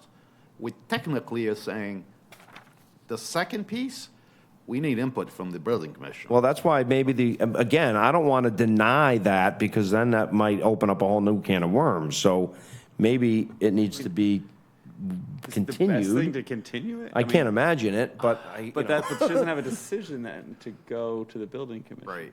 again, I feel like the ask needs to change. Well, if there's a variance ask, it has to be re-advertised anyways. Right. We Right. can't grant a variance here, right now. Well, yeah, we're not asked to grant a I know. variance. Yeah. But it's weird. Why would they need a I'm not- variance for, a use variance in an area that's zoned I residential? I don't want to get, yeah. That's why it gets. Let them figure that out. But I feel like the ask needs to change now, because we've kind of defined what we're talking about, which is, we're happy to modify the special permit. To take out the apartment. Yep, but Sounds like we're we have not in majority for the that. same breath willing to make those, or approve the changes to the carriage house, which is the second part of your ask. Are you not? And we don't want to deny that part of it because that might then, then it goes on record as we've denied the alteration to the carriage house for single-family use, and that might cause you more issues. So I feel like maybe, I just think the ask needs to change to say, we're here to modify special permit, blah, blah, blah, 1986. Mhm. And remove the language, period. I mean, I guess you could withdraw your request for, it's all in one. It's all one. That's what I mean. It's all bundled together in a, Right. in a nice tight little Exactly. package. And I don't think we can conclude, or I don't think you'd want us to conclude without Right. approval for both. Quiet for a Yeah. moment. Thanks. That would make me nervous. Yeah. I mean, maybe the best is to continue it so she still has it in place and then reapply as two separate, a variance and Yeah, a special that may permit. make sense. Yeah, That may make sense. but leave this open just in case or whatever. Yeah. They can withdraw it. Maybe have Brian at the next meeting so he can speak to it? Because it seems like she's he's speaking through her, at least according to the way she's presenting it, so. But yeah, we're missing something here that by just getting rid of A, we could cause more problems than. So I've talked to my client. I think we'd like to continue. I think we'll have Matt Eddy talk. I think I have an idea of where you all are, and I'll have Matt talk to Brian Florence again. If we need to revise the relief requested, we'll do that. But, so you'll see us again. Yeah. And I just want to flag, eventually, we'll come back and talk about the strange conditions for the Barnstable house. We are not touching that now because we knew this was going to be complicated, not because what we're doing is complicated or proposing, but because of the What was done. meandering ways of, what's there now and what the zoning allows. That's what we'll do. Not to give you advice, but. Please. I would reach out to the neighbors. There's we ambiguity have, here. but There's yes. ambiguity here about whether Yes. they're for or against. Sure. If you can clear that up, it'll go a long way, because the point that Aaron made is right. I mean, this unit has not been used as a residence. And you're gonna be introducing that 2 feet away from someone's property line. Right. Or however it is, 3, 4 feet, Right. whatever. So if you can get them to be on board and not oppose, I think It that strengthens the case, yeah. that would go a long way. So now we go back to scheduling. September 23rd? Wow, that filled up quick. It's gonna be a fun day. All right, so I'll make a motion to continue. This is appeal number, sorry, 1 second. 26020. All right, 2026-020 till September 23rd of 2026. I'll second that. All those in favor? Aye. Thank you all. Thank Appreciate you. it. Thank you. Sorry. Thanks. Keep you so This late. is convoluted, and we're No, reading it's tea gonna go. leaves. Oh, wow, I didn't look at the back page of Like the who? Martin Sheen. Yeah, sorta. Now that he's standing agenda. up. Yeah. Board elections, are we supposed to have that tonight? That's. I mean, I don't know, I just didn't. Did you hear my even campaign notice. materials? Yeah, but I can't cash that check, I mean, I think we can postpone it. I don't even, you didn't I'd give me make the, I'd make a motion to reelect the current slate of officers. Can we do that in one clean slate? Sure, Chair. All right, we have a Vice- motion, do we have a second? I'll second that. All those in favor? Aye. All those opposed? Aye. There you go. Aye. Well, you can't be opposed to your own motion. Correspondence with zoning amendment notification transmittal from the planning board. There's 3 proposed zoning amendments. I think those might have been discussed on Yep. Monday. We got it. Yes. Anything not anticipated? Everyone keep thinking about things that you'd want to go to the zoning subcommittee. I have a lot. Okay. even like just the ADU discussion tonight on these oversides, like, do we need to push that back to council to give more guidance of the intent there? I don't know. I think I've really thought that was the first time we've had one of those before us since the ADU was fixed to align with the state. I know we had one under our previous ADU bylaw, but Yeah, I don't know if this is the place to discuss it or not, or should I just do it offline? I mean, with that committee, or? I mean, I think ideally we put it on an agenda item. We put it on our agenda, and then we come to a consensus in a level of priority. But I don't know if it's so much of a ZBA ask versus a property owner ask in Hyannis. Property owner asks, you should talk to your town councilor. She left. Yeah, no problem, which is fine. But as Okay, a yeah. ZBA, things that are administratively either clogging our agendas or don't make sense Yeah, or seem that's not- outdated, those are things that we should bring together, and I can take them to Councilor Ludke and say, hey, this is a problem, let's get it in the pipeline to fix it, and then the higher-ups can fix it for us, hopefully. You have signage and swimming pools. Signage and swimming pools are both in the Signage. pipeline there. Signage. Thank you.